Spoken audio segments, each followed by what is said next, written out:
இங்கே இருக்கிற இந்தியர்களாகவே இருக்கிற முஸ்லிம்களை அந்நியர்களாக்குவது, கிறிஸ்தவர்களை அந்நியர்களாக்குவது எப்படி? விஷ்ணுவையே ஏற்றுக்கொள்ளவில்லை, மாரியம்மனையே ஏற்றுக்கொள்ளவில்லை.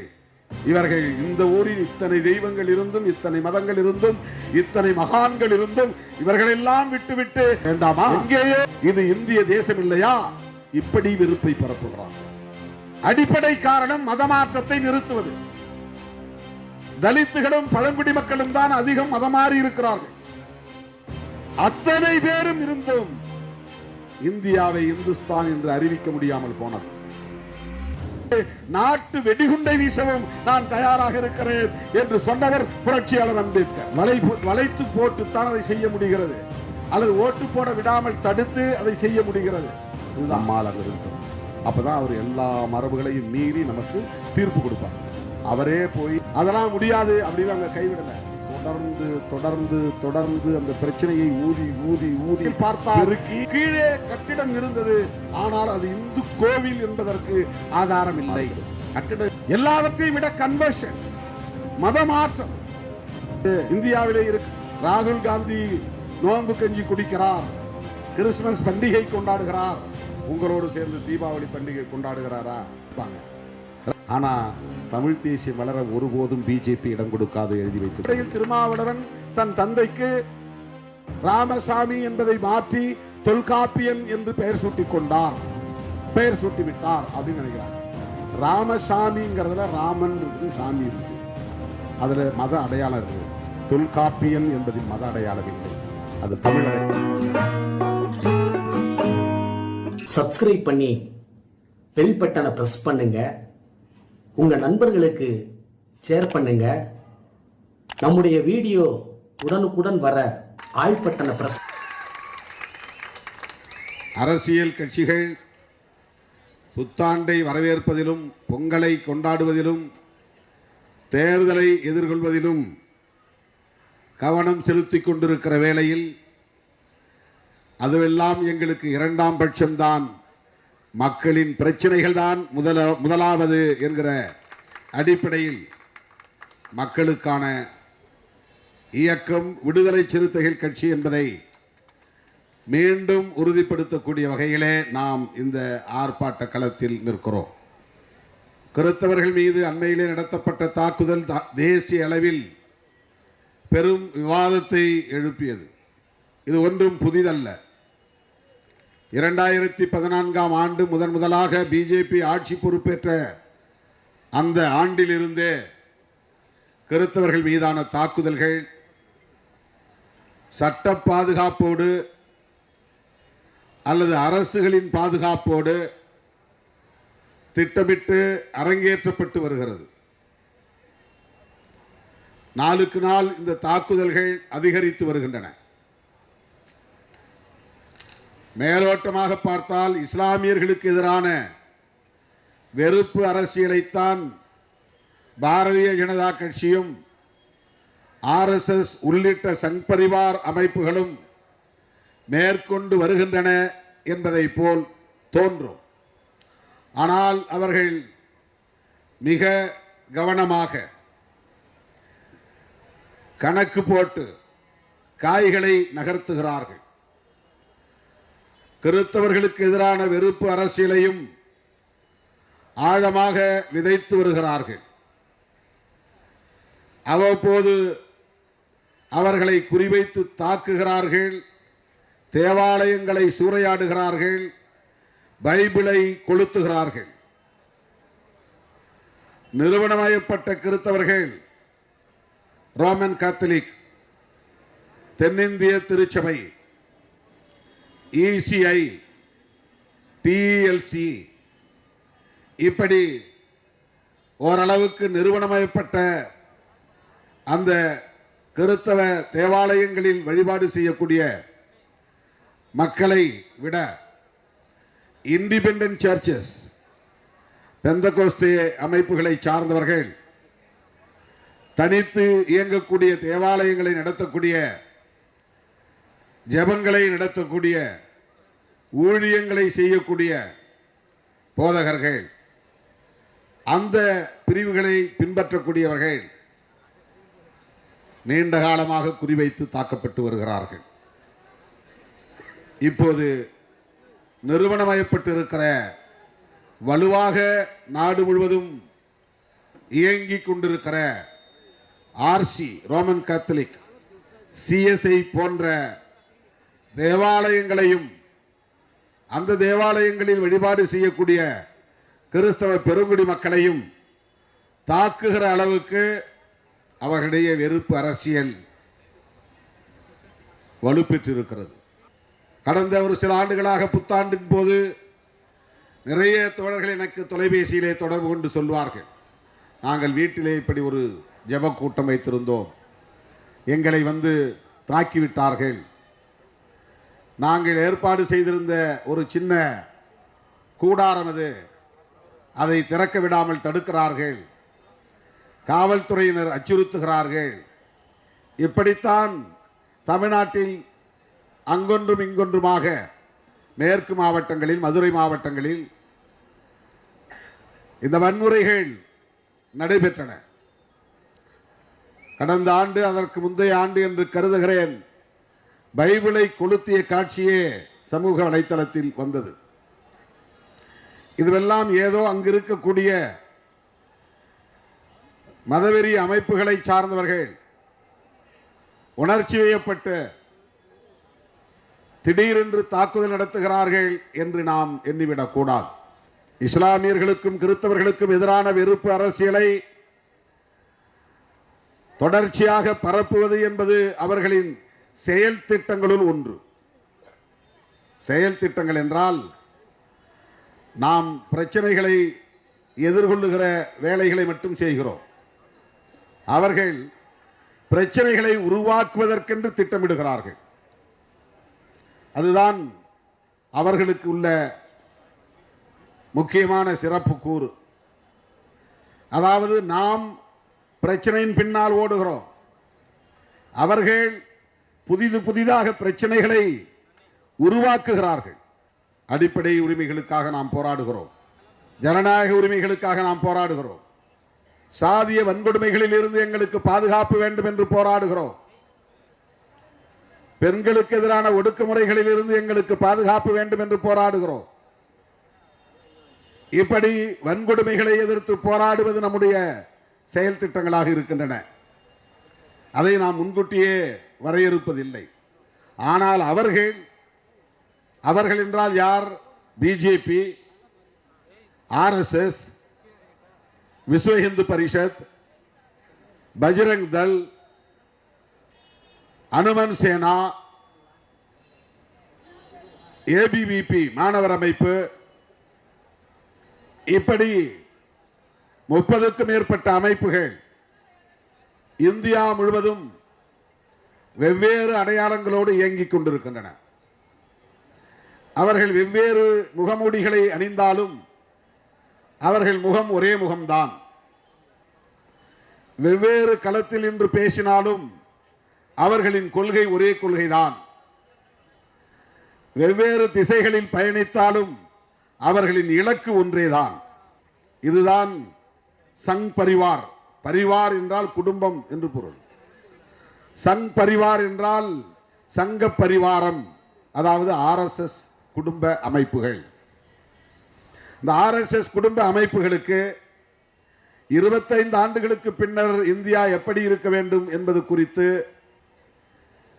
கலந்தாய்வு செய்கிற, செயல் திட்டம் தீட்டுகிற, அந்த வேலைகளை பிறருக்கு ஒப்படைக்கிற அனைத்தும் உண்டு. நாம அடுத்த தேர்தலுக்கு என்ன பண்ண போறோம் இன்னும் பிளான் பண்ணல. நாம ஏப்ரல் மாதம் சட்டப்பேரவை பொது தேர்தல் வரப்போகிறது.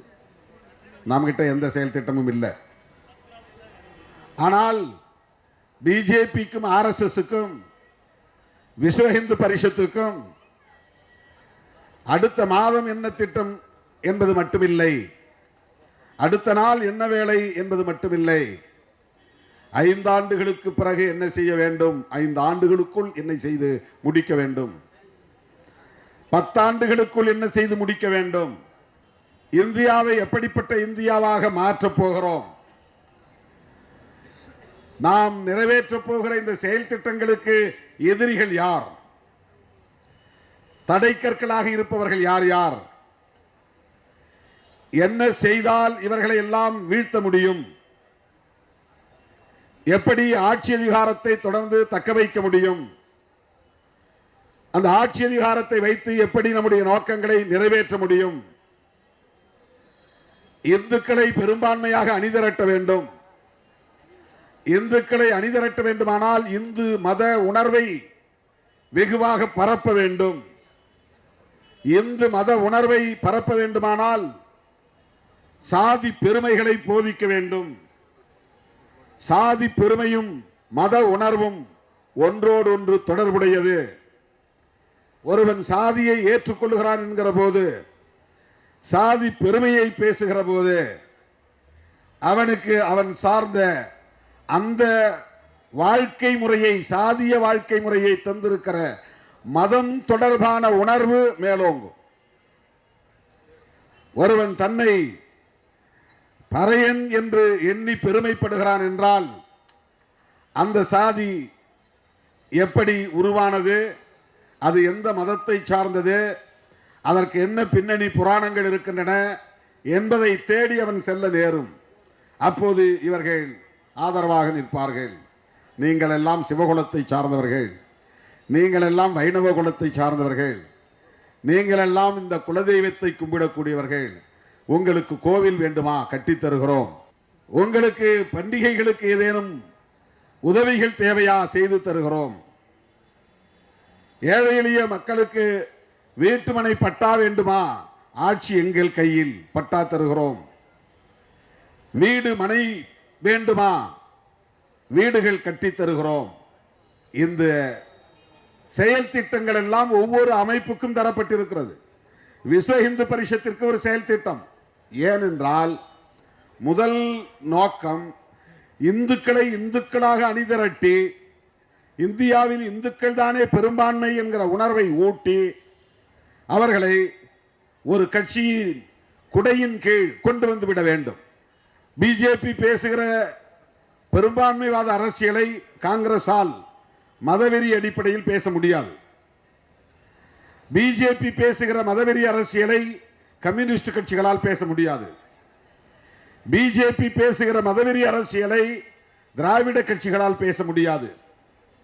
பிஜேபி பேசுகிற மதவெறி அரசியலை ஜெயபிரகாஷ் நாராயணன் தலைமையிலான சீடர்கள் பல்வேறு இயக்கங்களாக முலாயம் சிங் யாதவ், லல்லு பிரசாத் யாதவ், தேவே கவுடா, இப்படி பல சரத் யாதவ், இன்றைக்கு பீகாரிலே முதலமைச்சராக இருக்கிற நிதிஷ்குமார், இவர்களெல்லாம் ராம் மனோகர் லோகியா சோசலிஸ்ட் இயக்கத்தின் வழி வந்தவர்கள். ஜெயபிரகாஷ் நாராயணனுடைய தலைமையில் பொது வாழ்க்கையில் தங்களை ஒப்படைத்துக் கொண்டவர்கள். அவர்கள் அனைவரும் சமூக நல்லிணக்கத்தை பேசக்கூடியவர்கள், சமூக நீதியை பேசக்கூடியவர்கள், சம தர்மத்தை பேசக்கூடியவர்கள், சகோதரத்துவத்தை பேசக்கூடியவர்கள். இஸ்லாமியர்களாக இருந்தாலும் அவர்கள் இந்த மண்ணின் பூர்வீக குடிகள் என்கிற நம்பிக்கை உள்ளவர்கள், அந்த அரவணைப்பு உள்ளவர்கள், அந்த மனிதநேயம் உள்ளவர்கள். அவர்கள் சுதந்திரம், சமத்துவம், சகோதரத்துவம் என்கிற புரட்சியாளர் அம்பேத்கரின் கோட்பாடுகளை ஏற்றுக்கொண்டவர்கள். அவர்களால் பிஜேபி பேசுகிற மதவெறி அரசியலை பேச முடியாது. இது அவர்களுக்கு மிகப்பெரிய வாய்ப்பாக அமைந்து விட்டது. ஆகவே மதவெறியை தூண்டுவது எதற்காக என்றால் இந்துக்கள் அனைவரையும் பெரும்பான்மை மக்கள் என்று திரட்டுவதற்காக. இரண்டு வழிகளில் தான் அவர்களை திரட்ட முடியும். ஒன்று, நீ இந்து, நான் இந்து, இது ஒரு மதப்பற்று. அந்த உணர்வு இவனுக்கு பெரிய அளவிலே எடுபடவில்லை, டேக் ஆஃப் ஆகல. ஆகவே சாதி உணர்வை தூண்டுவது, நீ அவனும் ஒன்னா, உன் ஜாதி வேற அவன் ஜாதி வேற, நீ ஆண்ட பரம்பரை நீ ஆண்ட பரம்பரை, சாதி உணர்வுகளை தூண்டி விடுவது, ஆண்ட பரம்பரை என்று சொல்லுவது. அந்த சாதி உணர்வுகளை தூண்டுகிற போது அவனை அறியாமலேயே அவன் சார்ந்த மத கலாச்சாரங்களை, சடங்குகளை, சம்பிரதாயங்களை அவன் பின்பற்றியாக வேண்டும் என்கிற நிலைக்கு அவன் தள்ளப்படுகிறான். இது அவர்களின் அரசியல். ஏன் இவர்களை ஒன்றாக திரட்ட வேண்டும்? இதுதான் மிக முக்கியமானது.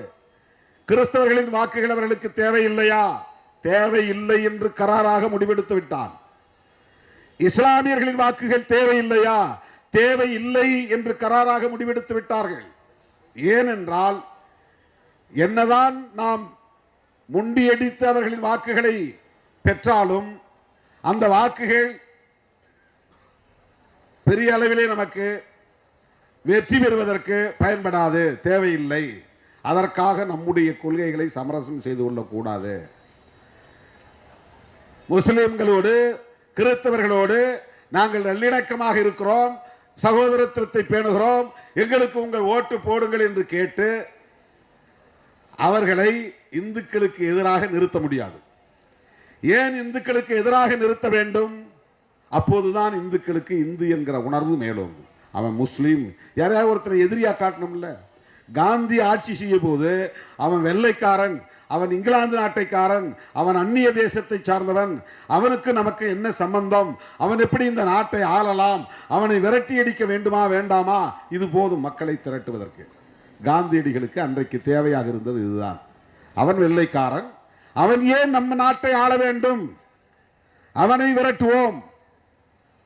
நாம் இந்த மண்ணை சார்ந்தவர்கள் இந்தியர்கள், நமக்கிடையிலே வேறு மொழிகள், பல்வேறு மொழிகள் இருக்கலாம், பல்வேறு மதங்கள் இருக்கலாம், வட இந்தியா தென்னிந்தியா என்கிற பேதங்கள் இருக்கலாம். எல்லாவற்றையும் கடந்து நாம் இந்தியர்களாக அணிதிரள்வோம் என்பது அன்றைக்கு காங்கிரஸ் கட்சிக்கு தேவையான முழக்கம். இந்தியர்களாய் அணிதிரள்வோம் என்பது. நாடு விடுதலை பெற்று 70 ஆண்டுகளுக்கு மேலாகிவிட்ட நிலையில், 80 ஆண்டுகளை தொட்டுவிட்ட நிலையில் இந்தியர்களாய் அணிதிரள்வோம் என்று சொல்ல வேண்டிய தேவை எழவில்லை. யாரை எதிர்த்து நீ இந்தியர்களாய் திரளுவோம் என்று சொல்ல முடியும்? பாகிஸ்தானை எதிராக நிறுத்தி பார்த்தார்கள், அந்த வேலை ஈடுபடவில்லை. பாகிஸ்தானுக்கு எதிராக இந்தியர்களை அணிதிரட்டுவதற்கு எத்தனையோ பல சூது சூழ்ச்சிகளை எல்லாம் செய்து பார்த்தார்கள். பாகிஸ்தானை சொல்லி திரட்ட முடியாது. பாகிஸ்தானை விரட்ட முடியாது. அவன் தேசத்தில் இருக்கிறான், தனியா போயிட்டான். ஆங்கிலேயர்களை விரட்டுவதற்கான களம் இல்லை, அந்த முழக்கம் தேவைப்படாது. இப்ப யாரை எதிராக நிறுத்தி இந்துக்களை திரட்ட முடியும்? இங்கே இருக்கிற இந்தியர்களாகவே இருக்கிற முஸ்லிம்களை அந்நியர்களாக்குவது, கிறிஸ்தவர்களை அந்நியர்களாக்குவது. எப்படி அவர்களை அந்நியர்களாக்குவது? அவன் பின்பற்றுகிற முஸ்லீம் மதம் அந்நிய தேசத்தில் உருவானது, இவன் பின்பற்றுகிற கிறிஸ்தவ மதம் அந்நிய தேசத்தில் உருவானது. இந்தியாவில் மதம் இல்லையா? சைவம் இல்லையா? வைணவம் இல்லையா? ஏன் பௌத்த மதம் இல்லையா? அது இந்தியாவில் தோன்றிய மதம் தானே. ஏன் சமணம் இல்லையா? அது இந்தியாவில் தோன்றிய மதம் தானே. இவன் ஏன் அந்நிய மதத்தை ஏற்கிறான்? நமக்கும் இஸ்ரேலுக்கும் என்ன சம்பந்தம்? நமக்கும் ஜெருசலேத்திற்கும் என்ன சம்பந்தம்? நமக்கும் பெத்லேகத்திற்கும் என்ன சம்பந்தம்? எங்கோ எவரோ ஏதோ ஒரு தேசத்தில் பிறந்த இயேசு பெருமானை ஏன் இவர்கள் கட்டிப்பிடித்துக் கொண்டு அழுகிறார்கள்? எங்கே தோன்றிய நபிகள் நாயகத்தை ஏன் இவர்கள் உயர்த்தி பிடிக்கிறார்கள்? இந்த மண்ணிலே அவதரித்த கிருஷ்ணனை ஏன் ஏற்றுக்கொள்ளவில்லை? மகாவிஷ்ணுவை ஏன் ஏற்றுக்கொள்ளவில்லை? மாரியம்மனை ஏன் ஏற்றுக்கொள்ளவில்லை? இவர்கள் இந்த ஊரில் இத்தனை தெய்வங்கள் இருந்தும், இத்தனை மதங்கள் இருந்தும், இத்தனை மகான்கள் இருந்தும், இவர்களெல்லாம் விட்டுவிட்டு எங்கேயோ பிறந்த ஒரு நபிகள் நாயகத்தையும் இயேசு பெருமானையும் ஏற்றுக்கொண்டு அவர்கள் மொழியை கற்று இங்கே அரபி பேசுகிறார்கள், உருது பேசுகிறார்கள். நம்ம ஊர் மொழிதானே சமஸ்கிருதம், அதை ஏன் பேசக்கூடாது? நம்ம ஊர் மொழிதானே இந்தி, அதை ஏன் பேசக்கூடாது? நம்ம ஊர் இந்தி மொழியை, சமஸ்கிருதத்தை எதிர்த்து இவர்கள் அராபியை கற்றுக்கொள்கிறார்கள், ஆங்கிலத்தை பேசுகிறார்கள். இவர்கள் அந்நிய கைக்கூலிகள், பிற நாட்டை சார்ந்தவர்கள். இவர்களால் தான் இந்தியாவில் நாம் கட்டுப்பாடாக இருக்க முடியவில்லை, கட்டுக்கோப்பாக இருக்க முடியவில்லை, பாதுகாப்பாக இருக்க முடியவில்லை. இப்படியே நாம் விட்டுவிட்டால் இங்கே இஸ்லாம் பெரிய மதமாக மாறிவிடும். ஏனென்றால் இந்துக்கள் குடும்ப கட்டுப்பாட்டை கடைபிடிக்கிறார்கள், முஸ்லிம்கள் குடும்ப கட்டுப்பாட்டை கடைபிடிக்கவில்லை. இந்துக்கள் 2 பிள்ளைகளை பெற்றுக் கொள்கிறார்கள், முஸ்லிம்கள் 10, 14 என்று பெற்றுக் கொள்கிறார்கள். கிறிஸ்தவர்களிடத்திலும் குடும்ப கட்டுப்பாடு இல்லை. இவர்கள் சிறுபான்மை என்கிற பெயரால் அரசாங்கத்திடம் நிறைய சலுகைகளை பெறுகிறார்கள். இவர்கள் பள்ளிக்கூடங்களை நிறுவுவதற்கு பெரிய கட்டுப்பாடுகள் இல்லை, கல்லூரிகளை நிறுவுவதற்கு கட்டுப்பாடு இல்லை. கிறிஸ்தவர்கள் ஒரு ஸ்கூல் உடனே தொடங்கிவிட முடியும். இந்தியா முழுவதும் ஏராளமான பள்ளிகள், அந்த பள்ளிகளின் மூலமாக இந்து பிள்ளைகளை எல்லாம் கிறிஸ்தவர்களாக மாற்றுகிறார்கள். இந்தியா முழுவதும் ஏராளமான கல்லூரிகள், இப்படி பார்த்தால் லயோலா கல்லூரி, அந்த புறம் பார்த்தால் கிறிஸ்டியன் கல்லூரி, எம்சிசி, லயோலா, எக்கச்சக்கமான கல்வி நிறுவனங்கள். இந்த பிள்ளைகள் எல்லாம் அங்கே போய் படிக்கிறார்கள், மாறிக்கொண்டே இருக்கிறார்கள். மதமாற்றம் இங்கே தொடர்ந்து நீடிக்கிறது. இஸ்லாமியர்களின் கல்வி நிறுவனங்கள், ஏராளமான பள்ளிக்கூடங்கள், ஏராளமான கல்லூரிகள், அதன் மூலம் ஏராளமான பிள்ளைகள் இஸ்லாத்தை தழுவுகிறார்கள். ஆக இந்துக்களின் பிள்ளைகள் எல்லாம் இஸ்லாம் கிறிஸ்தவம் என்று போய்கொண்டே இருக்கிறார்கள் என்றால், இதை தடுக்காமல் விட்டுவிட்டால் இந்தியாவே இஸ்லாமிய நாடாக மாறிவிடும். இதை தடுக்காமல் விட்டுவிட்டால் இந்தியாவே கிறிஸ்தவ நாடாக மாறிவிடும். எனவே மதமாற்றத்தை தடுக்க வேண்டும். இதுதான் மிக முக்கியமான வரி சொல். இந்தியாவிலே தொடர்ந்து நடைபெற்றுக் கொண்டிருக்கிற மதமாற்றத்தை தடுக்க வேண்டுமானால் இஸ்லாமியர்களுக்கு எதிராகவும் கிறிஸ்தவர்களுக்கு எதிராகவும் வெறுப்பு அரசியலை விதைத்தே தீர வேண்டும். அவர்கள் போடுகிற ஓட்டுக்காக நாம் இதை சமரசம் செய்து கொள்ள முடியாது. அவர்களின் வாக்குகளுக்காக நாம் இதை சமரசம் செய்து கொள்ள முடியாது. Well planned and well designed, scientifically, அறிவியல் பூர்வமாக இதையெல்லாம் ஆய்வு செய்கிறார்கள். இந்தியா முழுவதும் இஸ்லாமிய நிறுவனங்கள் எத்தனை, இந்தியா முழுவதும் மசூதிகள் எத்தனை, இந்தியா முழுவதும் தர்காக்கள் எத்தனை, இவற்றுக்கு இருக்கிற சொத்து மதிப்பு எவ்வளவு, இந்தியா முழுவதும் கிறிஸ்தவ நிறுவனங்கள் எத்தனை, தேவாலயங்கள் எத்தனை, கல்வி நிறுவனங்கள் எத்தனை, அவர்களுக்கெல்லாம் இருக்கிற சொத்து மதிப்பு எவ்வளவு, எத்தனை லட்சம் கோடி கிறிஸ்தவர்களின் கட்டுப்பாட்டில் இருக்கிறது, இத்தனை லட்சம் கோடி இஸ்லாமியர்களின் கட்டுப்பாட்டில் இருக்கிறது, எவ்வளவு ஏக்கர் நிலங்கள் இவர்களின் கட்டுப்பாட்டிலே இருக்கிறது. இந்த நிலங்களை எல்லாம் நாம் கைப்பற்ற வேண்டாமா? இது இந்திய தேசம் இல்லையா? இப்படி வெறுப்பை பரப்புகிறார்கள். அடிப்படை காரணம் மதமாற்றத்தை நிறுத்துவது. தலித்துகளும் பழங்குடி மக்களும் தான் அதிகம் மதமாறி இருக்கிறார்கள். சாதி இந்துக்கள் அங்கொன்றும் இங்கொன்றுமாக எப்போதோ மதம் மாறியவர்கள். நாடார் சமூகத்தில் ஏராளமானவர்கள் கிறிஸ்தவர்களாக மாறினார்கள். அதனால் நாடார் சமூகத்தில் தான் இந்திய தமிழ்நாட்டிலே முதலில் இந்து முன்னணி என்ற ஒரு அமைப்பு உருவானது. தானிலிங்க நாடார் டார்கெட்டட். இந்த கம்யூனிட்டி ரொம்ப அதிகமாக கிறிஸ்டியானிட்டிக்கு போயிட்டே இருக்கிறாங்க. அப்ப அதை தடுக்கணும். அப்ப அங்க இந்து உணர்வை வளர்க்கணும், இந்துத்துவ அரசியலை பரப்பணும், அவர்களுக்கு தேவையான கோவில்களை கட்டித்தர வேண்டும், வாழிட வசதிகளை ஏற்படுத்தி தர வேண்டும். இதுதான் அவர்களின் அரசியல்.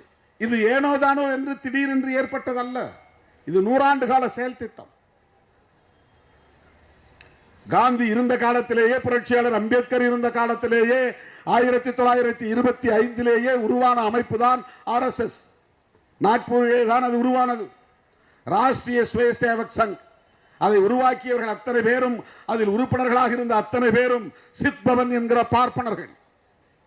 பார்ப்பனர்களால் உருவாக்கப்பட்ட பார்ப்பனர்களின் சங்கம் தான் RSS என்பது. அப்போதே அவர்கள் வைத்த மிக முக்கியமான செயல் திட்டம், இந்த தேசம் நாடு விடுதலை அடைவதற்கு முன்பு 1947 தான் நாடு விடுதலை அடைகிறது.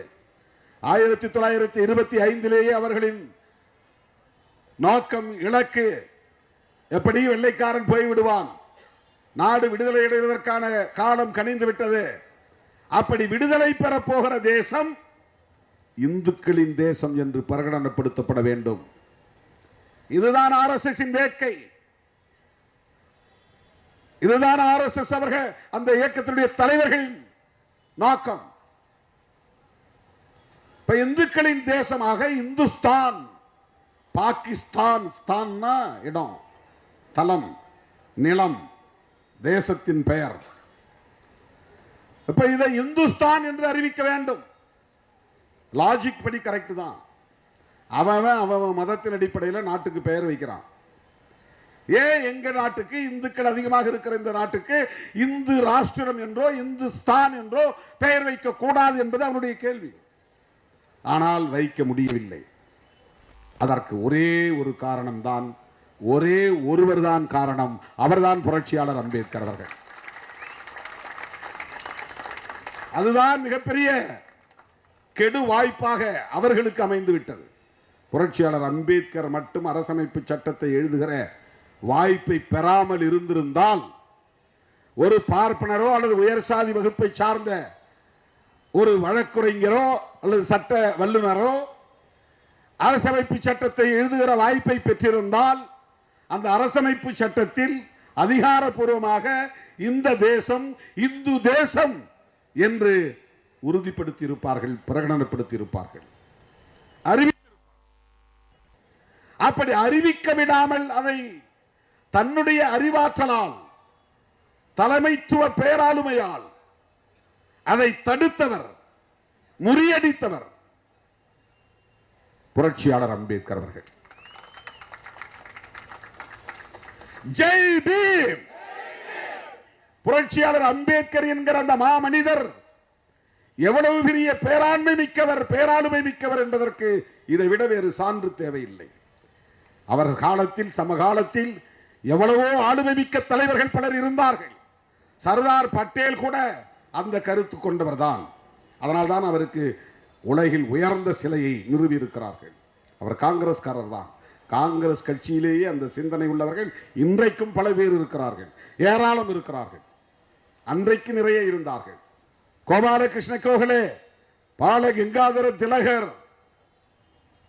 சர்தார் பட்டேல், இவர்களெல்லாம் தேசிய அளவில் புகழ்பெற்ற தலைவர்கள். காந்தி அடிகளோடு களத்தில் நின்ற விடுதலை போராட்ட வீரர்கள். அத்தனை பேரும் இருந்தும் இந்தியாவை இந்துஸ்தான் என்று அறிவிக்க முடியாமல் போனது. இந்த தேசத்திற்கு ஒரு அரசு மதம், ஸ்டேட் ரிலீஜன் முடியாது என்றார். அதை தன் வாத திறமைகளால் நிறுவி காட்டினார். அதிலே பெரிய நல்வாய்ப்பு என்னவென்றால், அன்றைக்கு புரட்சியாளர் அம்பேத்கருக்கு கருத்தியல் அடிப்படையிலே முரண்பாடுகள் இருந்தாலும் இந்த நிலைப்பாட்டில் உற்ற துணையாய் உறுதியாக இருந்தவர்கள் ஒருவர் பண்டிட் ஜவஹர்லால் நேரு, இன்னொருவர் காந்தியடிகள். இதை யாரும் மறுக்க முடியாது. காந்தியடிகளோடு நமக்கு நிறைய கருத்தியல் முரண்கள் உண்டு, அது வேறு. புரட்சியாளர் அம்பேத்கர் அவர்களுக்கும் ஜவஹர்லால் நேரு அவர்களுக்கும் இடையில் நிறைய வாத பிரதிவாதங்கள் நடந்திருக்கின்றன. நேருவை கண்டித்து பதவியை புரட்சியாளர் அம்பேத்கர் அவர்கள். யாரையோ பிளானிங் கமிஷன்ல உறுப்பினராக போடுறாரு நேரு. நான் ஒரு எக்கனாமிஸ்ட், நான் ஒரு பொருளாதார அறிஞர், உலகம் அறிந்த ஒரு பொருளாதார நிபுணர். என்னை திட்ட கமிஷன் என்கிற அந்த குழுவிலே உறுப்பினராக சேர்க்க அவருக்கு மனமில்லை. தகுதி இல்லாதவர்களை எல்லாம் பிளானிங் கமிஷன் மெம்பராக போடுகிறார். ஓபிசி மக்களுக்கு ஒரு ஆணையம் அமைக்க வேண்டும், அவர்களுக்கான இடஒதுக்கீட்டை உறுதிப்படுத்த வேண்டும் என்று தொடர்ந்து சொல்லி பார்த்தேன். அதை அவர் ஏற்கவில்லை. தி கோட் ஆஃப் இந்து பில் என்கிற ஒரு மசோதாவை கொண்டு வந்து அதை விவாதத்திற்கு எடுத்துக்கொள்ள வேண்டும் என்று பல மாதங்களாக சொல்லி வருகிறேன். ஒவ்வொரு முறையும் நான் துண்டு சீட்டில் எழுதி தருகிற போதெல்லாம் வாங்கி தனது ஜிப்பா பையில் வைத்துக் கொள்வதோடு சரி, அதை விவாதத்திற்கே அவர் எடுத்துக்கொள்ளவில்லை. இப்படி பல குற்றச்சாட்டுகளை ஜவஹர்லால் நேரு மீது சுமத்திவிட்டு வெளியே வந்தவர், பதவியை தூக்கி எறிந்தவர் புரட்சியாளர் அம்பேத்கர் அவர்கள். அக்குளிலே கத்தியை வைத்துக் கொண்டு, இதழ்களிலே புன்னகையை வைத்துக் கொண்டு ஒருவர் உறவாடினால் அவர் ஒரு மகாத்மா என்று அழைக்க பெற்றால் காந்தியும் அப்படிப்பட்டவர் தான் என்று சொன்னவர் புரட்சியாளர் அம்பேத்கர். அவர் இதழ்களில் புன்னகையை காட்டுவார், அக்குளில் கத்தியை மறைத்து வைத்திருப்பார் என்கிற அளவுக்கு காந்தியை கடுமையாக விமர்சித்தவர் புரட்சியாளர் அம்பேத்கர். ஒரு கட்டத்திலே இன்னும் கூடுதலாக போய் காந்தியின் குடில் மீது நாட்டு வெடிகுண்டை வீசவும் நான் தயாராக இருக்கிறேன் என்று சொன்னவர் புரட்சியாளர் அம்பேத்கர். காந்தியடிகளுக்கும் புரட்சியாளர் அம்பேத்கர் அவர்களுக்கும் அந்த அளவுக்கு ஐடியாலஜிக்கல் கான்ஃபிளிக்ட், கான்ட்ராடிக்ஷன், கருத்தியல் அடிப்படையிலான முரண்கள் கூர்மை பெற்றிருந்த காலம் அது. அப்படிப்பட்ட முரண்பாடு இருந்த நிலையிலும் புரட்சியாளர் அம்பேத்கர் அவர்களோடு காந்தியடிகள் ஒரு புள்ளியில் உடன்பட்டார் என்றால் செக்யூலரிசம் என்பதுதான், மதச்சார்பின்மை என்பதுதான். இந்த அரசுக்கு அரச மதம் இல்லை, வேண்டாம், கூடாது, ஏற்க முடியாது. புரட்சியாளர் அம்பேத்கர் சாதாரணமான ஒரு ஆளுமை அல்ல தோழர்களே, மிகப்பெரிய புரட்சியாளர். அரசமைப்பு சட்டத்தின் மூலம் இது மதசார்பற்ற அரசு, இந்த அரசுக்கு மதம் இல்லை, இதை உறுதிப்படுத்தி அதை அரங்கேற்றி அதை நடைமுறைக்கு கொண்டு வந்த ஒரு சூழலில் தான் அவர்கள் எதிர்பார்த்தபடி இந்த தேசத்திற்கு இந்து தேசம் என்று பெயர் சூட்ட முடியவில்லை. பிஜேபிக்கு வேற யாருமே எதிரி கிடையாது. கம்யூனிஸ்ட் கட்சியோ காங்கிரஸோ இதுவெல்லாம் அவங்களுக்கு பெரிய விஷயமே கிடையாது. அவனுக்கு பெரிய எதிரியே புரட்சியாளர் அம்பேத்கர் அவர்கள் தான். முதல் எதிரியே புரட்சியாளர் அம்பேத்கர் அவர்கள் தான். அவர் எழுதிய அரசமைப்பு சட்டம் தான். அதனால் இந்து ராஷ்டிரம் என்று அறிவிக்க முடியவில்லை. எனவே இந்துக்களை திரட்டி ஆட்சிக்கு வந்து ஆட்சியை தக்க வைத்துக் கொண்டு பெரும்பான்மை பலத்தோடு இந்த சட்டத்தை தூக்கி எறிகிறோம், புதிய அரசமைப்பு சட்டத்தை கொண்டு வருகிறோம் என்று சொல்லுவதற்கான காலத்தை நோக்கி அவர்கள் காத்திருக்கிறார்கள். இதுதான் RSS, விஸ்வ இந்து பரிஷத் உள்ளிட்ட சங் பரிவார் அமைப்புகளின் இறுதி இலக்கு. ஆகவே ஆட்சியை கைப்பற்றி விட்டார்கள். ஆனால் அவர்கள் நினைத்ததை செய்ய முடியவில்லை. 2014ஆம் ஆண்டு மோடி வந்தார். அதற்கு முன்னதாகவே வாஜ்பாய் வந்தார். வாஜ்பாய் ஆட்சிக்கு வந்தபோது திமுக ஆதரவு தெரிவித்தது. ஆனால் திமுக அப்போது வாஜ்பாயிடம் என்ன கண்டிஷன் போட்டது என்று சொன்னால், நீங்கள் சிவில் கோடு பற்றி பேசக்கூடாது, காமன் சிவில் கோடு, பாபர் மசூதி பற்றி பேசக்கூடாது, ஜம்மு காஷ்மீர் விவகாரத்தை பற்றி பேசக்கூடாது, இந்த ஆர்டிகிள் 370 நாங்கள் ரிப்பீல் பண்ணுவோம் அப்படிலாம் பேசக்கூடாது. இந்த மூணுக்கும் ஒத்துக்கிட்டு அவங்களோட நாங்கள் கூட்டணி, அதுக்கு ஒத்துக்கிட்டு டிஎம்கே அலையன்ஸ் போட்டு அதுக்கு அந்த அடிப்படையில் அவங்களின் ஆதரவோடு ஆட்சிக்கு வந்த காலம் அந்த காலம். ஆட்சியை கைப்பற்றினார்களே தவிர வலுப்பெற்றவர்களாக இல்லை. மோடி வந்தார், தனி பெரும்பான்மை பெற்றார், தொடர்ந்து 3வது முறையாக வெற்றி பெற்றிருக்கிறார், தனி பெரும்பான்மை கிடைத்திருக்கிறது. ஆனாலும் 2/3 மெஜாரிட்டி கான்ஸ்டிடியூஷன் மேல கை வைக்கணும்னு சொன்னா, ஒரு அமெண்ட்மெண்ட் கொண்டு வரணும் சொன்னா 3இல் 2 மடங்கு ஆதரவு உறுதிப்படுத்தப்பட வேண்டும், இல்லைன்னா முடியாது. 2 அவைகளிலும் உறுதிப்படுத்தப்பட வேண்டும், இல்லை என்றால் முடியாது. ஒரு அவை லோக்சபா மக்களவை, இன்னொரு அவை ராஜ்யசபா மாநிலங்களவை. ராஜ்யம்னா மாநிலம், லோக்னா மக்கள், மக்களவை மக்களால் தேர்ந்தெடுக்கப்பட்ட உறுப்பினர்கள் இருப்பது மக்களவை. உறுப்பினர்கள், சட்டமன்ற உறுப்பினர்கள் எல்லாம் மாநிலங்களில் ஓட்டு போட்டு தேர்ந்தெடுத்து அனுப்பப்படுகிற எம்பிக்களுக்கு பெயர் மாநிலங்களவை உறுப்பினர்கள், ராஜ்யசபா மெம்பர். இங்கேயும் 2/3 மெஜாரிட்டி வேண்டும், அங்கேயும் 2/3 மெஜாரிட்டி வேண்டும். லோக்சபாவில் அவங்களால பண்ணிட முடியும், அவங்களுக்கு சப்போர்ட் இருக்கு, கூட்டணி கட்சி ஆதரவு இருக்கு. ஆனா ராஜ்யசபாவில் முடியாது.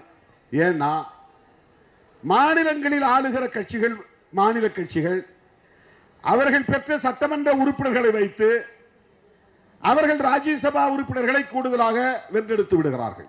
இப்ப தமிழ்நாட்டில் டிஎம்கே மெஜாரிட்டி, இப்ப திமுக ராஜ்யசபா உறுப்பினர்கள் தான் இங்கிருந்து அதிகமாக போவாங்க.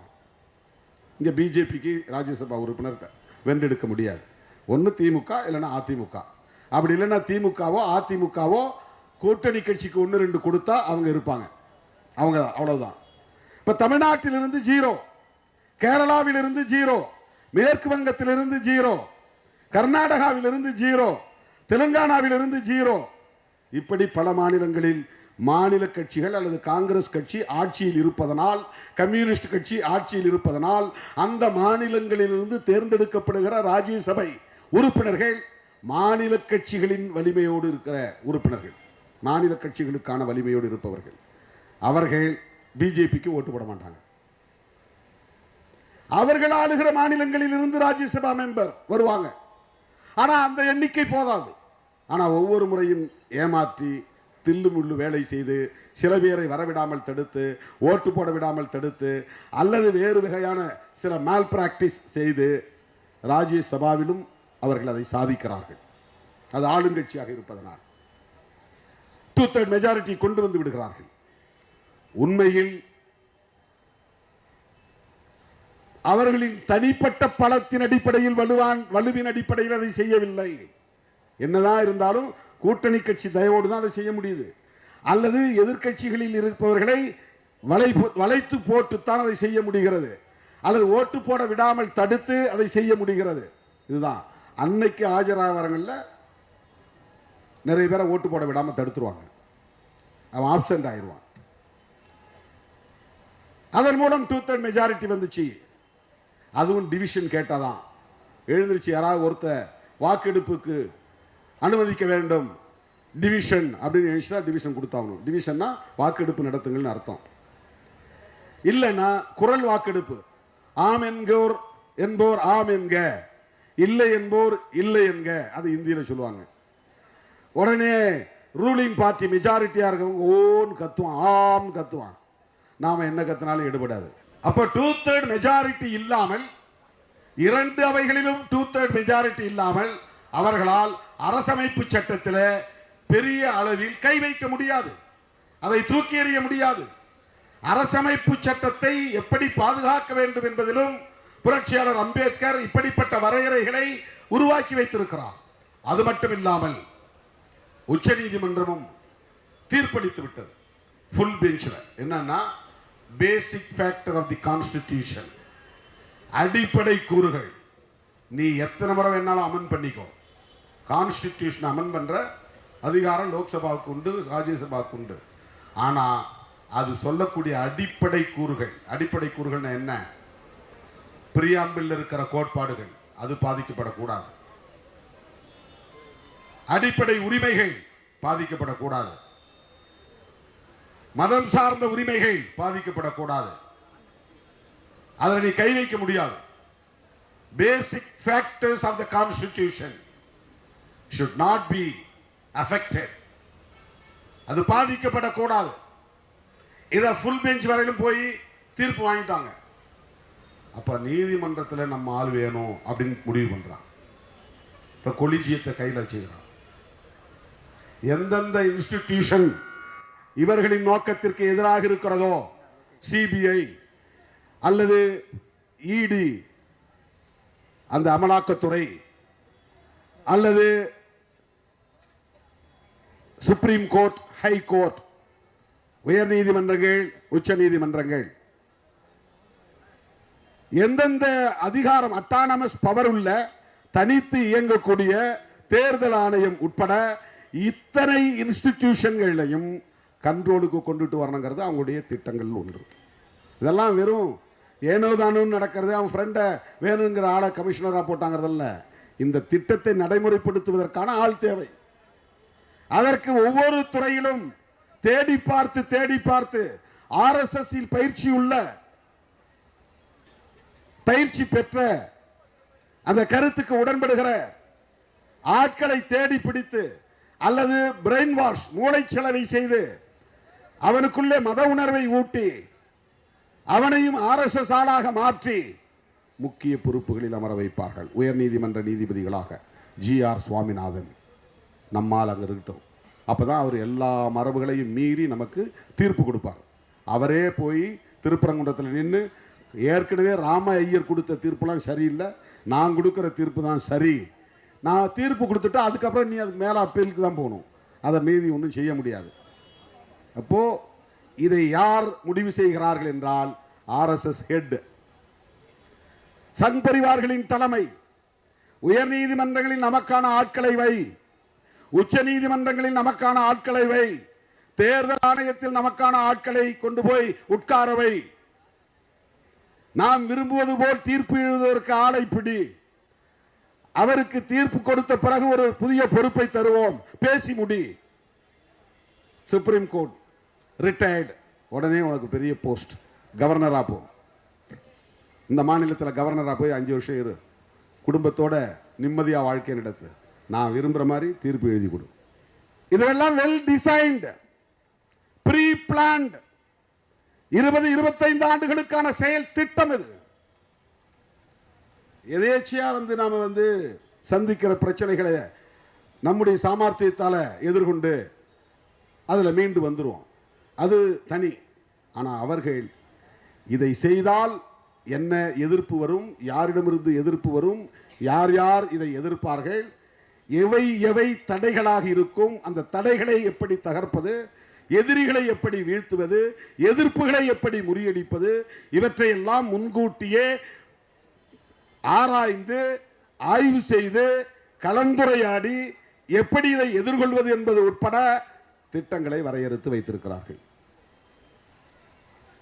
இதற்காக அவர்கள் இந்தியா முழுவதும் 13,000க்கு மேற்பட்டவர்களை முழு நேர பணியாளர்களாக வைத்திருக்கிறார்கள்.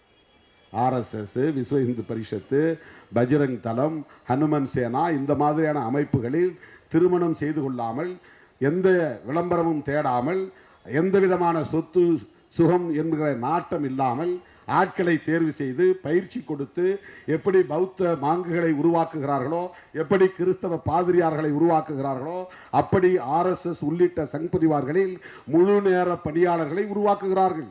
திருமாவளவன் தான் இதை பேசிட்டு கிடக்கிறான், அவனை போய் தனம் பாரு, பேசாத, அவன்கிட்ட போய் RSS கைடை கொடு, அந்த புக்கு ஏதாவது ரிலீஸ் பண்ணால் கொண்டு போய் கொடு, அவனுக்கு போய் பிளஸ் பண்ணிட்டு வா, அவன் குடும்பத்தில் ஏதாவது நடந்தால் போய் விசாரிச்சுட்டு வா, அவன் அண்ணனா பழகு, தம்பியா பழகு, அவன் கூட இருக்கிறவங்களோட நட்பாக பழகு, அவங்களுக்கு வேண்டிய உதவிகளை செய், யூனியன் கவர்மெண்ட் மூலமாக என்ன செய்ய முடியுமோ செஞ்சு கொடு, நீதித்துறை மூலமாக என்ன செய்ய முடியுமோ செஞ்சு கொடு, அவன் மேலே கேஸ் இருக்கா பார்த்துக்கோ, வரவிடாமல் கேஸே வரவிடாமல் தள்ளி போடு, வந்தால் அவனுக்கு சாதகமாக ஒரு தீர்ப்பை கொடு. இப்படி ஒவ்வொரு தனி நபராக பொறுக்கி எடுக்கிறார்கள், தேடி எடுக்கிறார்கள். அரசியல் கட்சிகளில் ஊடுருவுகிறார்கள், அரசு துறைகளில் ஊடுருவுகிறார்கள், தன்னார்வ தொண்டு நிறுவனங்களில் ஊடுருவுகிறார்கள், ஆட்களை தேடி பிடிக்கிறார்கள். இதுவெல்லாம் எதற்காக? இந்து ராஷ்டிரத்தை டிக்ளேர் செய்வதற்காக. இவையெல்லாம் எதற்காக? இந்து பெரும்பான்மையை நிலைநாட்டுவதற்காக. இந்த வரிசையில் ஒரு உத்திதான் இஸ்லாமியர் வெறுப்பு, கிறிஸ்தவ வெறுப்பு.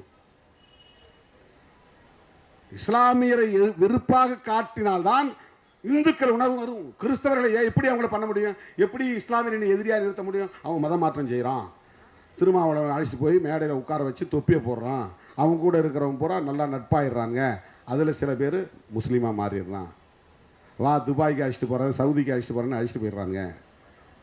சரி, அங்கே கிடந்து உழறதை விட இப்படி போகலான்னு போயிடுறான்.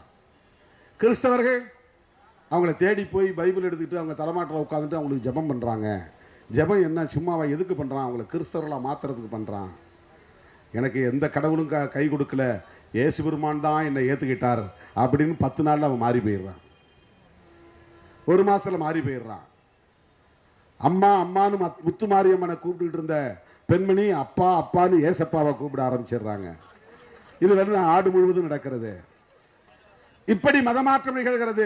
மதமாற்றத்தை தடுக்க வேண்டும், இந்துக்களை பெரும்பான்மை அடிப்படையில் திரட்ட வேண்டும். 2 காரணம் இருக்கு இந்த வெறுப்பு அரசியலுக்கு. ஒன்று, மதமாற்றத்தை தடுக்கிறது. பூந்து அடிச்சாதான் அவங்க அந்த வேலையை செய்ய மாட்டாங்க. அதுக்கு எத்தனையோ சான்றுகள் உட்காந்து படிச்சுக்கிட்டு இருந்தேன். 2024 இந்தியாவில் நடந்த மொத்த தாக்குதல்கள் ஒவ்வொரு மாநிலத்திலும் ரொம்ப டாப் மோஸ்ட்ல இருக்கிறது உத்தரப்பிரதேசம் தான். ஒரே ஆண்டில் 188 தாக்குதல்கள் நடந்திருக்கின்றன. தமிழ்நாடு 8வது இடத்துல இருக்கு, உத்தரப்பிரதேசம் முதலிடத்தில் இருக்கு. இது கிறிஸ்தவர்கள் மீதான தாக்குதல். பாபர் மசூதி அப்படித்தான் இடிக்கப்பட்டது. 400 ஆண்டு கால பழமை வாய்ந்த ஒரு புராதன சின்னம் அது. ராமர் அங்கு பிறந்தார்னு ஒரு கதையை கட்டி அதை இடிச்சிட்டு அங்கே ராமர் கோயில் தான் கட்டுவோம் அப்படின்னு முதல்ல புறப்பட்டது அங்கே இருக்கக்கூடிய அமைப்புகள் தான், விஸ்வ இந்து பரிஷத் போன்ற அமைப்புகள். அதற்கு பிறகு மற்ற எல்லா அமைப்புகளும் ஒன்றா சேர்ந்து கரசேவை திட்டம்.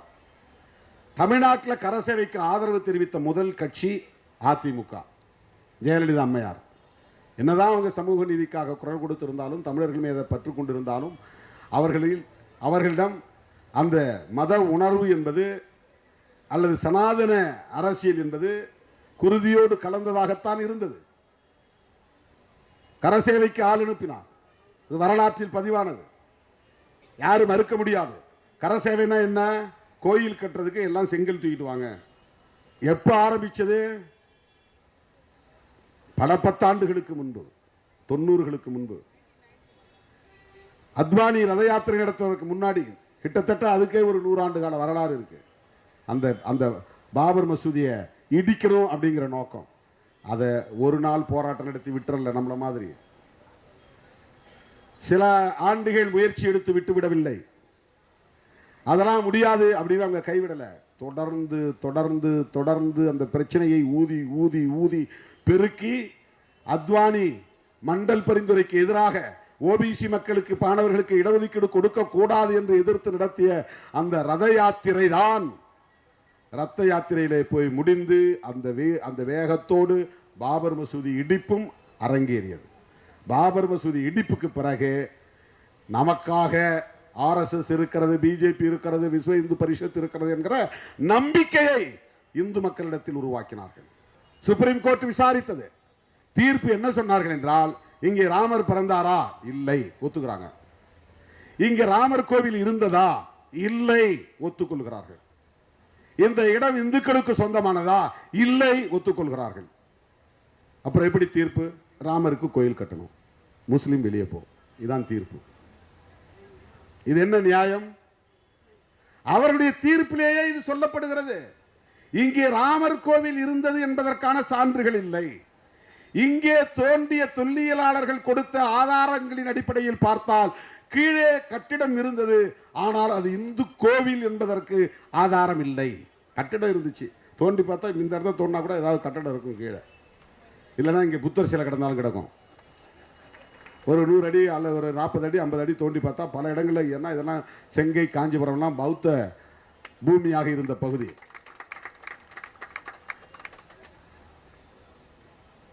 புத்தர் இறந்து 2000 ஆண்டுகள் ஆகியும் புத்தருக்கு எதிரான வெறுப்பு அரசியல் இன்னும் இங்கே நிலைத்திருக்கிறது.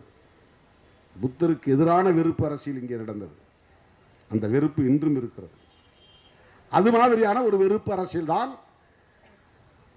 இஸ்லாமியர்களுக்கு எதிராக திட்டமிட்டு வளர்த்தெடுக்கப்பட்டது. அதன் விளைவுதான் பாபர் மசூதி இடிக்கப்பட்டது. உச்சநீதிமன்றத்தின் தீர்ப்பின்படி கையில் அதிகாரம் இருக்கு, ஆள் இருக்கிறாங்க, வேண்டியவர்கள் நீதிபதியா இருக்கிறாங்க. அவங்கள்ட்ட சொன்னா கூட அவன் எழுத தெரியாது, நாமளே எழுதி கொடுப்போம், அவங்க கையெழுத்து போடுவோம் என்கிற அளவுக்கு அவர்களுக்கு இடையில் ஒரு நெக்சஸ், ஒரு உறவு. இதெல்லாம் எதற்காக? தோழர்களே, இஸ்லாமிய வெறுப்பு என்பதும் கிறிஸ்தவ வெறுப்பு என்பதும் இந்துக்களை அணிதிரட்டுவதற்காகவும் மதமாற்றத்தை தடுப்பதற்காகவும் தான் இங்கே நடக்கிறது. 3 விஷயம் உனக்கு முக்கியமான ஸ்ட்ராட்டஜி. ஒன்று, மதமாற்றம், அது தடுக்கப்பட வேண்டும். 2வது, லவ் ஜிஹாத், நாடக காதல். அதை தான் இங்கே தமிழ்நாட்டில் காப்பி அடித்தாங்க.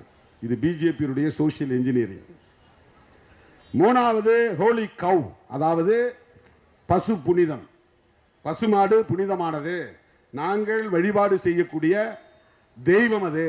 அந்த பசுமாட்டை அவன் தெய்வமாக மதிக்க மறுக்கிறான். யாரு? முஸ்லிம்கள்.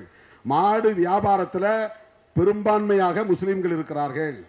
பசுமாட்டை பிடிச்சிட்டு போய் கறி அறுத்து அதை வியாபாரம் செய்கிறான்.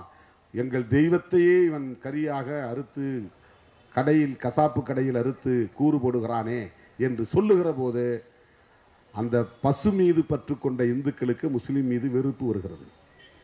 எங்கள் இந்து பெண்களை காதலிப்பது போல் நடித்து முஸ்லிம் இளைஞர்களுக்கு கட்டி வைக்கிறார்கள். அந்த பெண்களை IS என்கிற அமைப்பில் கொண்டு போய் சேர்த்து விடுகிறார்கள். அந்த போராளிகளுக்கு அவர்களின் காம இச்சைக்கு இந்த பெண்களை படையலிடுகிறார்கள். இப்படி ஒரு கருத்து. இது இஸ்லாமியர்களுக்கு எதிரான வெறுப்பாக மாறுகிறது. எல்லாவற்றையும் விட கன்வர்ஷன், மதமாற்றம். இந்தியாவிலே இருக்கிற இஸ்லாமியர்கள் அத்தனை பேரும் இந்தியர்கள் தான். ஒரு காலத்தில் தலித்துகளாகவும் ஓபிசிகளாகவும் இருந்தவர்கள் தான். ரொம்ப கம்மி ஓபிசியா இருந்தவங்க. ஷெட்யூல் காஸ்டாக இருந்து மாறினவங்க தான் அதிகம். பழங்குடிகளாக இருந்து மாறியவர்கள் தான் அதிக கிறிஸ்டியன்ஸ். கடலோரத்தில் இருக்கிற மீனவர்கள், கடலோரத்தில் இருக்கிற நாடார்கள், மலைவாழ் பகுதியில் இருக்கக்கூடிய பழங்குடி மக்கள், இவங்கெல்லாம் கிறிஸ்டியானிட்டிக்கு போயிட்டாங்க. கிறிஸ்தவர்கள் வந்தார்கள், அன்பு காட்டினார்கள், அரவணைத்தார்கள், கல்வி தந்தார்கள், சுகாதாரம் தந்தார்கள், மருத்துவம் தந்தார்கள், நல்ல ஆடைகளை கொடுத்தார்கள், மனிதனாக மதித்தார்கள், சகோதரனாக கட்டி தழுவினார்கள். இதுவெல்லாம் ஆயிரக்கணக்கான ஆண்டுகளாக கிடைக்காமல் இருந்த மக்களுக்கு அவர்கள் மீது அன்பு பெருகியது, நட்பு உறவாக மாறியது. ஆகவே அவர்கள் எங்களுக்கு இயேசு பெருமான் போதும், நபிகள் நாயகம் போதும், அல்லாஹ் ஒருவர் போதும் என்று அந்த மதங்களை ஏற்றுக்கொண்டார்கள். அது வழிபாட்டு சுதந்திரம். இந்திய அரசமைப்பு சட்டம் அந்த சுதந்திரத்தை தருகிறது. அதுதான் கான்ஸ்டிடியூஷன் மேல அவங்களுக்கு இருக்கிற பிரச்சனை. எனவே இஸ்லாமியர்களுக்கு எதிராகவும் கிறிஸ்தவர்களுக்கு எதிராகவும் இவர்கள் பரப்புகிற வெறுப்பு அரசியல் என்பது திடீரென்று பிஜேபி ஆட்சிக்கு வந்ததனால் நிகழ்ந்துகிற ஒன்று அல்ல, நிகழ்ந்து விட்ட ஒன்று அல்ல, நிகழ்ந்து கொண்டிருக்கிற ஒன்று அல்ல. இது 100 ஆண்டு கால செயல் திட்டம். இந்துக்களை பெரும்பான்மை அடிப்படையில் அணிதிரட்டுவதற்கு இஸ்லாமிய வெறுப்பும் கிறிஸ்தவ வெறுப்பும் அவர்களுக்கான அரசியல் உத்திகளில் ஒன்று. அதற்கு அவர்கள் முன்வைக்கக்கூடிய குற்றச்சாட்டுகள் மதமாற்றம், நாடக காதல், புனித பசுவை அவமதிக்கும் போக்கு அல்லது கொலை செய்யும் போக்கு. இதற்காக நாங்கள் இஸ்லாமியர்களை வெறுக்கிறோம், கிறிஸ்தவர்களை வெறுக்கிறோம், அவர்களை தாக்குவோம், பைபிளை பரப்பக்கூடாது, குர்ஆனை பரப்பக்கூடாது. இப்ப புகுந்து அடிக்கும் போது இந்துக்கள் மத்தியில் பெரிய உற்சாகம் வருகிறது. காங்கிரஸ் இல்லாத பாரதம். இந்துக்களே பாருங்கள், தீபாவளிக்கு வாழ்த்து சொல்றாரா ஸ்டாலின், திருமாவளவன், இவங்கெல்லாம் இந்து விரோதிகள். கம்யூனிஸ்ட் கட்சிகள் செய்கிறார்களா, இவர்களெல்லாம் இந்து விரோதிகள். காங்கிரஸ் கட்சி முஸ்லிம்களோடும் கிறிஸ்தவர்களோடும் தான் நெருக்கம் காட்டுகிறது. ராகுல் காந்தி நோன்பு கஞ்சி குடிக்கிறார், கிறிஸ்துமஸ் பண்டிகை கொண்டாடுகிறார், உங்களோடு சேர்ந்து தீபாவளி பண்டிகை கொண்டாடுகிறாரா? ராகுல் காந்தி முஸ்லிம்களுக்கானவர், கிறிஸ்தவர்களுக்கானவர், அவங்க அம்மாவே ஒரு கிறிஸ்டியன் தான். இப்படி வெறுப்பு அரசியல். எனவே முஸ்லிம் ஓட்டு வேண்டாம், கிறிஸ்தவ ஓட்டு வேண்டாம். கிறிஸ்தவர்களும் முஸ்லிம்களும் மதமாற்றம் செய்கிறார்கள். எனவே அவர்களுக்கு எதிரான வெறுப்பை விதைத்து இந்துக்களை அணிதிரட்டுவது, தொடர்ந்து பெரும்பான்மையை அவர்கள் மூலம் பெற்று ஆட்சியை தக்க வைத்துக் கொள்வது. இப்ப என்னதான் போராடினாலும் கூட இந்துக்களில் கணிசமாக காங்கிரசுக்கு வாக்களிக்கிறார்கள். கிறிஸ்தவர்கள், இஸ்லாமியர்கள் மட்டுமில்லாமல் இந்துக்களும் வாக்களிப்பதால் தான் திமுக கூட்டணி வெற்றி பெறுகிறது. திருமாவளவனும் வெற்றி பெறுகிறான். அவங்களுக்கு அதான் கோபம் வருகிறது.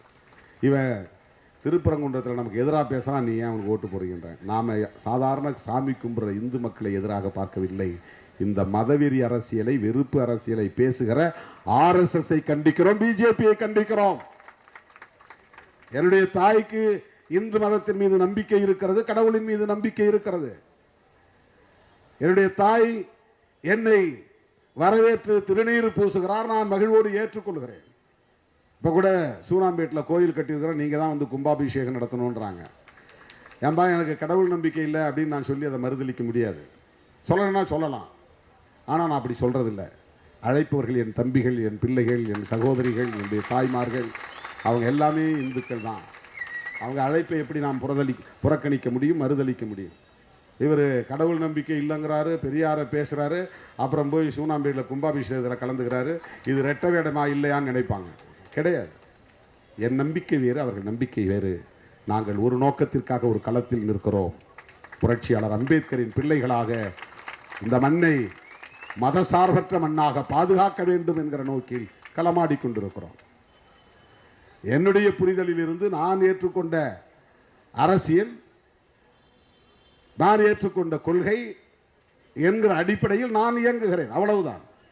ஆகவே இந்த வெறுப்பு அரசியல் தான் தோழர்களே கிறிஸ்துமஸ் பண்டிகையின் போது அதிகரித்திருக்கிறது. இந்த ஒரு சம்பவத்தை கண்டிக்கிறதோட நாம நின்றுட்டா இது முடிஞ்சு போகாது. அவர்கள் பரப்புகிற வெறுப்பு அரசியலை இந்து சமூகத்தினரிடம் நாம் எடுத்து போய் சொல்ல வேண்டும். உங்களை ஏய்க்க பார்க்கிறார்கள், உங்களை தவறாக பயன்படுத்துகிறார்கள், அவர்கள் ஆட்சி அதிகாரத்தில் இருப்பதற்காக அதானிக்கு இந்த நாட்டை எழுதி கொடுக்கிறார்கள். இவ்வளவெல்லாம் செஞ்சு இந்த நாட்டுக்கு இந்து ராஷ்டிரம் பெயர் சூட்டணும்னு நினைத்தாலும் இந்த மண் யாருக்கானதாக மாற்றப்படுகிறது? அரசு துறைகள் எல்லாம் தனியார் துறைகளாக மாற்றப்படுகிறது. அம்பானிக்கும் அதானிக்கும் விற்கப்படுகிறது. எல்லாவற்றையும் பிரைவேட்டைசேஷன், தனியார் மயமாக்குகிறார்கள். இந்திரா காந்தி அம்மையார் ஆட்சியில் இருந்த போது எல்லாவற்றையும் நேஷனலைசேஷன் பண்ணாங்க. தனியார் வங்கிகள் எல்லாம் அரசு வங்கிகளாக்கினாங்க. கலைஞர் முதலமைச்சரான போது தனியார் பேருந்துகள் எல்லாம் அரசுடைமையாக்கப்பட்டது. தனியார் நிறுவனங்களை அரசுடைமையாக்குவது என்பதுதான் மக்களுக்கானது. அரசு நிறுவனங்களில் தான் இடஒதுக்கீட்டை பெற முடியும். அரசு நிறுவனங்களில் தான் வேலைவாய்ப்பை பெற முடியும். இடஒதுக்கீட்டின் அடிப்படையில் அரசிடம் கல்வி நிறுவனங்கள் இருந்தால் தான் நம் பிள்ளைகள் படிக்க முடியும். அரசிடம் பொதுத்துறைகள் இருந்தால் தான் நாம் அங்கே வேலைக்கு சேர முடியும். அரசு பேருந்துகளாக இருந்தால் தான் இந்த பேருந்தில் நாம் குறைந்த கட்டணத்தில் பயணிக்க முடியும். எல்லாவற்றையும் தனியார்மயப்படுத்தினால் நம்மால் எப்படி சமூக நீதியை பெற முடியும்? சலுகைகளை பெற முடியும்? ஜனநாயக உரிமைகளை பெற முடியும்? ஆனால் ஆர்எஸ்எஸ் காரர்கள், மோடி, அமித்ஷா போன்றவர்கள் இந்த தேசத்தை அதானிக்கும் அம்பானிக்கும் தாரை வார்த்துக் கொண்டே இருக்கிறார்கள். எல்லாவற்றையும் தனியார் மயப்படுத்துகிறார்கள், தேசியமயப்படுத்தவில்லை. தேசியவாதம் பேசுகிறார்கள், ஆனால் தேசியமயப்படுத்துவதில்லை. இது பெரிய முரண்பாடு, கொள்கை அடிப்படையில் மிகப்பெரிய ஆபத்தான நிலைப்பாடு. இந்த ஆர்எஸ்எஸ் கும்பலுக்கு மொழி வழி தேசியவாதம் ஒருபோதும் உடன்படாது. அதில் அவங்க உடன்பட மாட்டாங்க. இப்ப தூண்டி விட்டு இருப்பாங்க, தம்பி நீ நல்லா பேசுற, திமுக சரியா வாங்குற, திருமாவளவனுக்கு நீ சூடா பதில் கொடுக்குற, பேசுன்னு சொல்லிட்டே இருப்பாங்க. ஆனால் தமிழ் தேசியம் வளர ஒருபோதும் பிஜேபி இடம் கொடுக்காது, எழுதி வைத்துக் கொள்ளுங்கள். தமிழ் தேசியத்தின் முதல் எதிரியே மதவாத தேசியம் பேசுகிற கும்பல் தான். தெலுங்கு பேசுகிறவங்களோ மலையாளம் பேசுகிறவங்களோ கிடையாது. அவங்கெல்லாம் நம்முடைய தோழமை சக்திகள்.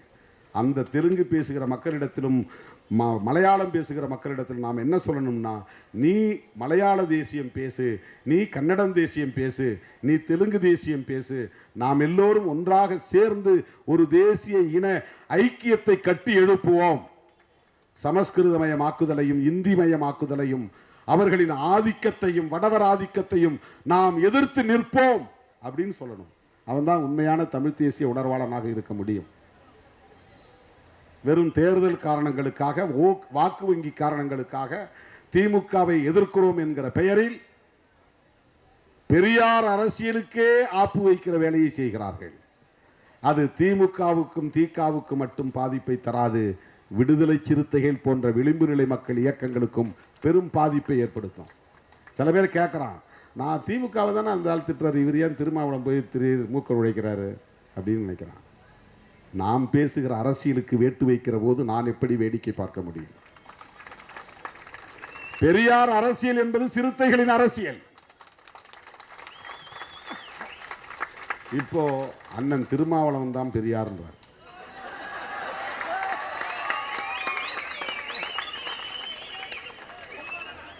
இது டிப்ளமசி, இதுக்கு பேர் தான் டிப்ளமசி. இப்படி பேசுன்னு சொல்லியிருப்பாங்க. அப்ப என்ன சொல்ல போறாரு திருமாவளவன்? அவர் கூட இருக்கவங்கலாம் அப்படி ஆஃப் ஆகிடுவாங்க. திருமாவளவனை நீங்கள் சராசரி நபராகவே எடை போடுகிறீர்கள். நான் அவருக்காக மட்டும் சொல்ல, எல்லாருக்காகவும் சொல்றேன், எல்லோருக்காகவும் சொல்லுகிறேன். நான் வழக்கமான சராசரியான நடைமுறைகளை பின்பற்றுகிற, ஆசைப்படுகிற ஒரு நபர் இல்லை. அதை உங்களுக்கு நான் சொல்லணும். யாருக்கு சொல்லணும் இல்லை, உங்களுக்கு நான் சொல்லணும். நீங்கள் என்னை பின்பற்றக்கூடியவர்கள், என் தலைமையை ஏற்றுக்கொண்டிருப்பவர்கள். பெரியாருடைய உழைப்பையும் பெரியாருடைய தியாகத்தையும் உள்நோக்கம் கற்பித்து கொச்சைப்படுத்துவது அவரை மட்டும் பாதிக்காது. நீங்க பேசுறியா திராவிடம் இல்லாத திராவிடம்னு? நான் திராவிடம் இல்லாத திராவிடம் சொல்லல, இல்லாத திராவிட தேசியம் சொன்னேன். ஒவ்வொரு சொல்லுக்கும் பெரிய வலிமை உண்டு, பொருள் உண்டு, ஆழமான பொருள் உண்டு. இல்லாத திராவிட தேசியம் இது வேற, இல்லாத திராவிடம் இது வேற. திராவிடம் இருக்கிறது, திராவிட தேசியம் இல்லை. இதுதான் விடுதலை சிறுத்தைகளின் நிலைப்பாடு. திராவிடம் இருக்கிறதுனா என்ன? திராவிடம் என்றால் ஆரியத்திற்கு எதிரானது, பார்ப்பனியத்திற்கு எதிரானது, சனாதனத்திற்கு எதிரானது. இந்துத்துவா, இந்துத்துவா அப்படின்னு இழுத்தோம்னா அது வந்து பிஜேபி ஆர்எஸ்எஸ் கோட்பாடு. இந்துத்துவம் அப்படின்னா திமுகவில் இருக்கிற இந்துக்களுக்கும் பொருந்தக்கூடியது. ரெண்டுக்கு வேறுபாடு இருக்கு. இந்துத்துவா அவனுடைய கோட்பாடு. இந்துத்துவம் அப்படிங்கிறது என்ன? இந்து நம்பிக்கை உள்ளவங்க புரிஞ்சுக்கிற மாதிரி இருக்குது. ஹிந்துயிசம் அதான் இந்துத்துவம். இந்துயிசம் என்பது வேறு, இந்துத்துவா என்பது வேறு. பிஜேபி ஆர்எஸ்எஸ் பேசுவது இந்துத்துவா. அது என்ன அர்த்தம்னா மதவெறியை தூண்டி இஸ்லாமிய வெறுப்பை, கிறிஸ்தவ வெறுப்பை விதைத்து மத கலவரத்தை தூண்டி வெற்றி பெற்று இந்த தேசத்தை இந்து ராஷ்டிரம் என்று அறிவிப்பது. இதுதான் இந்துத்துவா. இந்துயிசம்னா என்ன? சிவனே, மகாவிஷ்ணுவே, ஐயன் முருகனே என்று கடவுள் மீது நம்பிக்கை வைத்து அவனிடத்தில் போய் முறையிடுகிற மக்களின் ஆன்மீக நம்பிக்கை அது. அது இந்துத்துவம், அது இந்துயிசம். சிவபெருமான் இப்படி தோன்றினார், மகாவிஷ்ணு இப்படி தோன்றினார், இவர் திருவிளையாடல் பண்ணார், அவர் வந்து தசாவதாரம் எடுத்தார். இதுவெல்லாம் புராண கதைகளாக இருந்தாலும் அது ஒரு நம்பிக்கை. அந்த நம்பிக்கை என்பது இந்துயிசம். அது வேறு, அதை நாம் விமர்சிக்கவில்லை. குலதெய்வங்களை கும்பிட்டாலும் அல்லது தமிழ் கடவுளை கும்பிட்டாலும் அல்லது பெருந்தெய்வங்களை கும்பிட்டாலும் அது இந்து மக்களின் நம்பிக்கை. அதை நாம் விமர்சிக்கவில்லை, அதை நாம் எதிர்க்கவில்லை. நம்முடைய எதிர்ப்பு பிஜேபி ஆர்எஸ்எஸ் முன்வைக்கிற இந்துத்துவா. நீங்க சொல்லும் போது எச்சரிக்கையா உச்சரிக்கணும். இந்துயிசம் என்பது வேறு, இந்துத்துவா என்பது வேறு. ஆக திராவிடம் என்பது இந்துத்துவாவிற்கு எதிரானது, அல்லது சனாதனத்திற்கு எதிரானது, அல்லது பார்ப்பனியத்திற்கு எதிரானது, அல்லது ஆரியத்திற்கு எதிரானது. ஆரியனா ரொம்ப வைடா புரிஞ்சுக்கணும். பார்ப்பனியனா ரொம்ப கரெக்டா ஸ்பெசிபிக்கா பார்ப்பனர்களுடைய நலன்களுக்கானது. ஆரியர்கள்ல பல வகையரா உண்டு. பிராமணர்கள் மட்டும் ஆரியர்கள் கிடையாது. ஈரானிலிருந்து வந்தவங்க எல்லாமே ஆரியர்கள் தான். இப்ப ஈரானை சார்ந்த இஸ்லாமியர்களே ஆரியர் தான். ஹிட்லரே ஒரு ஆரியன் தான். ஹிட்லரே ஒரு ஆரியன் தான். ஒரு பிராமணனா கிடையாது, பிராமணர் கிடையாது.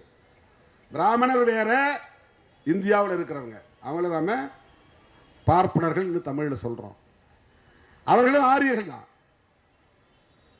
நம்ம ஹிட்லரும் ஆரியர் தான்.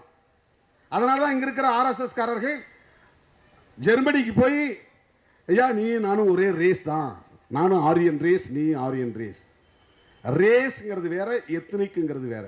ஆங்கிலத்தில் ரேஸ் அப்படின்னா டிராவிடியன் ரேஸ், அது இருக்கு இந்தியாவுக்குள்ள. ஆரியன் ரேஸ் இந்தியாவுக்குள்ள இருக்கு. தமிழன ரேஸ்னு சொல்ல முடியுமா? ரேஸ்னு சொல்ல முடியாது. ரேஸ்னா இந்த ஓட்டத்துக்கு போடுறோம், அதே சொல்லுதான், அதே ஸ்பெல்லிங் தான். RACA CE RACE race. அந்த இனம் அது ஒரு வகையான இனத்தின் பெயர். Mongolian race, Aryan race, Dravidian race. அந்த டிராவிடியன் ரேஸ்க்குள்ள Tamil ethnic group, Malayalam ethnic group, Kannada ethnic group, இதெல்லாம் அந்த குழுக்கள். எத்னிசிட்டி. இது மொழி வழி தேசியம், அது இன வழி தேசியம். ரெண்டுக்கு வேற. நாம வந்து சொல்றது திராவிடம்ங்கிற கருத்தியல் இருக்குன்னு சொல்றோம். எதுனா ஆரியத்தை எதிர்ப்பது, பார்ப்பனியத்தை எதிர்ப்பது, அது இன்னும் ரொம்ப நுட்பமா சொன்னா சனாதனத்தை எதிர்ப்பது. இதெல்லாம் வந்து ஒரு அரசியல் கட்சியின் செயல் திட்டமா மாறும்போது ஹிந்துத்துவா அப்படின்னு மாறிடுது. அந்த ஹிந்துத்துவா என்பது பிஜேபிக்கான செயல் திட்டம், அது இந்து மக்களின் செயல் திட்டம் கிடையாது. ஹிந்துத்துவா என்பது இந்து மக்களின் செயல் திட்டம் கிடையாது. இந்துத்துவா என்பது ஆர்எஸ்எஸ் செயல் திட்டம். வீர சாவர்கரை போற்றுவது, கோல்வாக்கரை ஏற்றுக்கொள்வது, நாத்துராம் கோட்சேவை தேசபக்தர் என்று சொல்லுவது, இஸ்லாமியர்களை வெறுப்பது, கிறிஸ்தவர்களை வெறுப்பது, சாதி வெறியை தூண்டுவது, மத உணர்வை வளர்ப்பது, இந்து பெரும்பான்மை வாதத்தை வலுப்படுத்துவது, இதெல்லாம் தான் இந்துத்துவா. இதுக்கும் சிவனை நம்புறதுக்கு என்ன சம்பந்தம் இருக்கு சொல்லுங்க?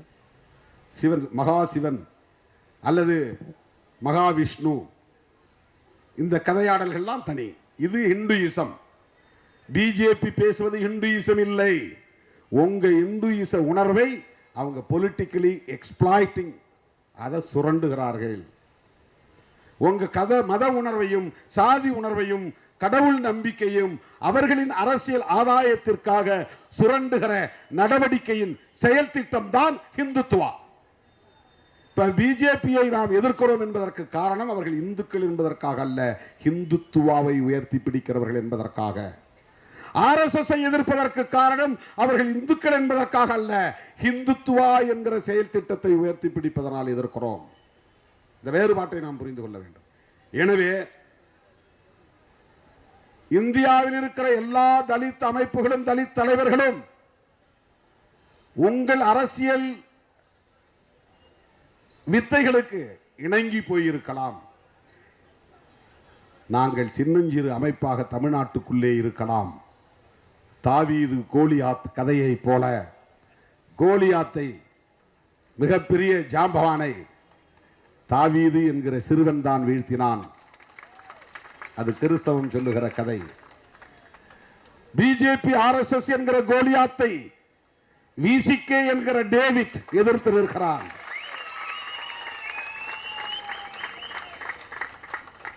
எங்களால் அவர்களை வீழ்த்த முடியுமா என்றால், கருத்தியல் வலிமை இருந்தால் எந்த பகையையும் வீழ்த்த முடியும். கருத்தியல் வலிமைதான், உடல் வலிமை தேவையில்லை. எண்ணிக்கை வலிமை கருத்தியல் வலிமையில் இருந்துதான் உருவாகும். RSS உருவான போது சில நபர்கள் தான் இருந்தார்கள். வளரும் போது சில 100 பேர் தான் இருந்தார்கள். ஹெட்கேவார் போன்ற தலைவர்கள் உருவான போது இந்தியா முழுவதும் சில 1000 பேர் தான் இருந்தார்கள். இன்றைக்கு RSS அவர்களின் கருத்திலே அவர்கள் உறுதியாக இருந்ததால், வலிமையாக இருந்ததால் பிஜேபி என்கிற அரசியல் பிரிவை உருவாக்கி நாட்டையே கைப்பற்றி விட்டார்கள். டெல்லியிலே ஆட்சி நடத்துவது பிஜேபி அல்ல, RSS. ஆகவே தமிழ்நாட்டில் இருக்கிற எந்த கட்சியும் பின்வாங்கலாம், தயங்கலாம், தேங்கி நிற்கலாம், அச்சப்படலாம். விடுதலை சிறுத்தைகள் புரட்சியாளர் அம்பேத்கரை நெஞ்சிலே ஏந்தி, தந்தை பெரியாரை நெஞ்சிலே ஏந்தி களத்தில் நிற்போம். எங்களுக்கு இருக்கிற ஒரே வலிமை புரட்சியாளர் அம்பேத்கர் என்கிற பெயர் தான். எங்களுக்கு இருக்கிற ஒரே வலிமை அவருடைய கோட்பாடு தான். எந்த துணிச்சலில் பேசுகிறோம்? அம்பேத்கர் என்கிற பெயர் எங்களோடு இருக்கிறது என்கிற துணிச்சலில் பேசுகிறோம். அவருடைய கருத்துக்களை, கொள்கைகளை, கோட்பாடுகளை புரிந்து வைத்திருக்கிறோம். அதை ஒருபோதும் நாங்கள் விட்டுக் கொடுக்க மாட்டோம். அது நீர்த்து போக அனுமதிக்க மாட்டோம். அவர் வகுத்தளித்த அரசமைப்பு சட்டத்தை தூக்கி எறிவதற்கு இடம் தர மாட்டோம். இதை சாதிக்கிறதுக்கு எங்களுக்கு எங்க கொள்கையோடு ஒத்து போறக்கூடிய ஆட்களோட உறவு தேவைப்படுகிறது. அதனால் மதசார்பற்ற கூட்டணியில் விடுதலை சிறுத்தைகள் கட்சி இடம்பெற்றிருக்கிறது.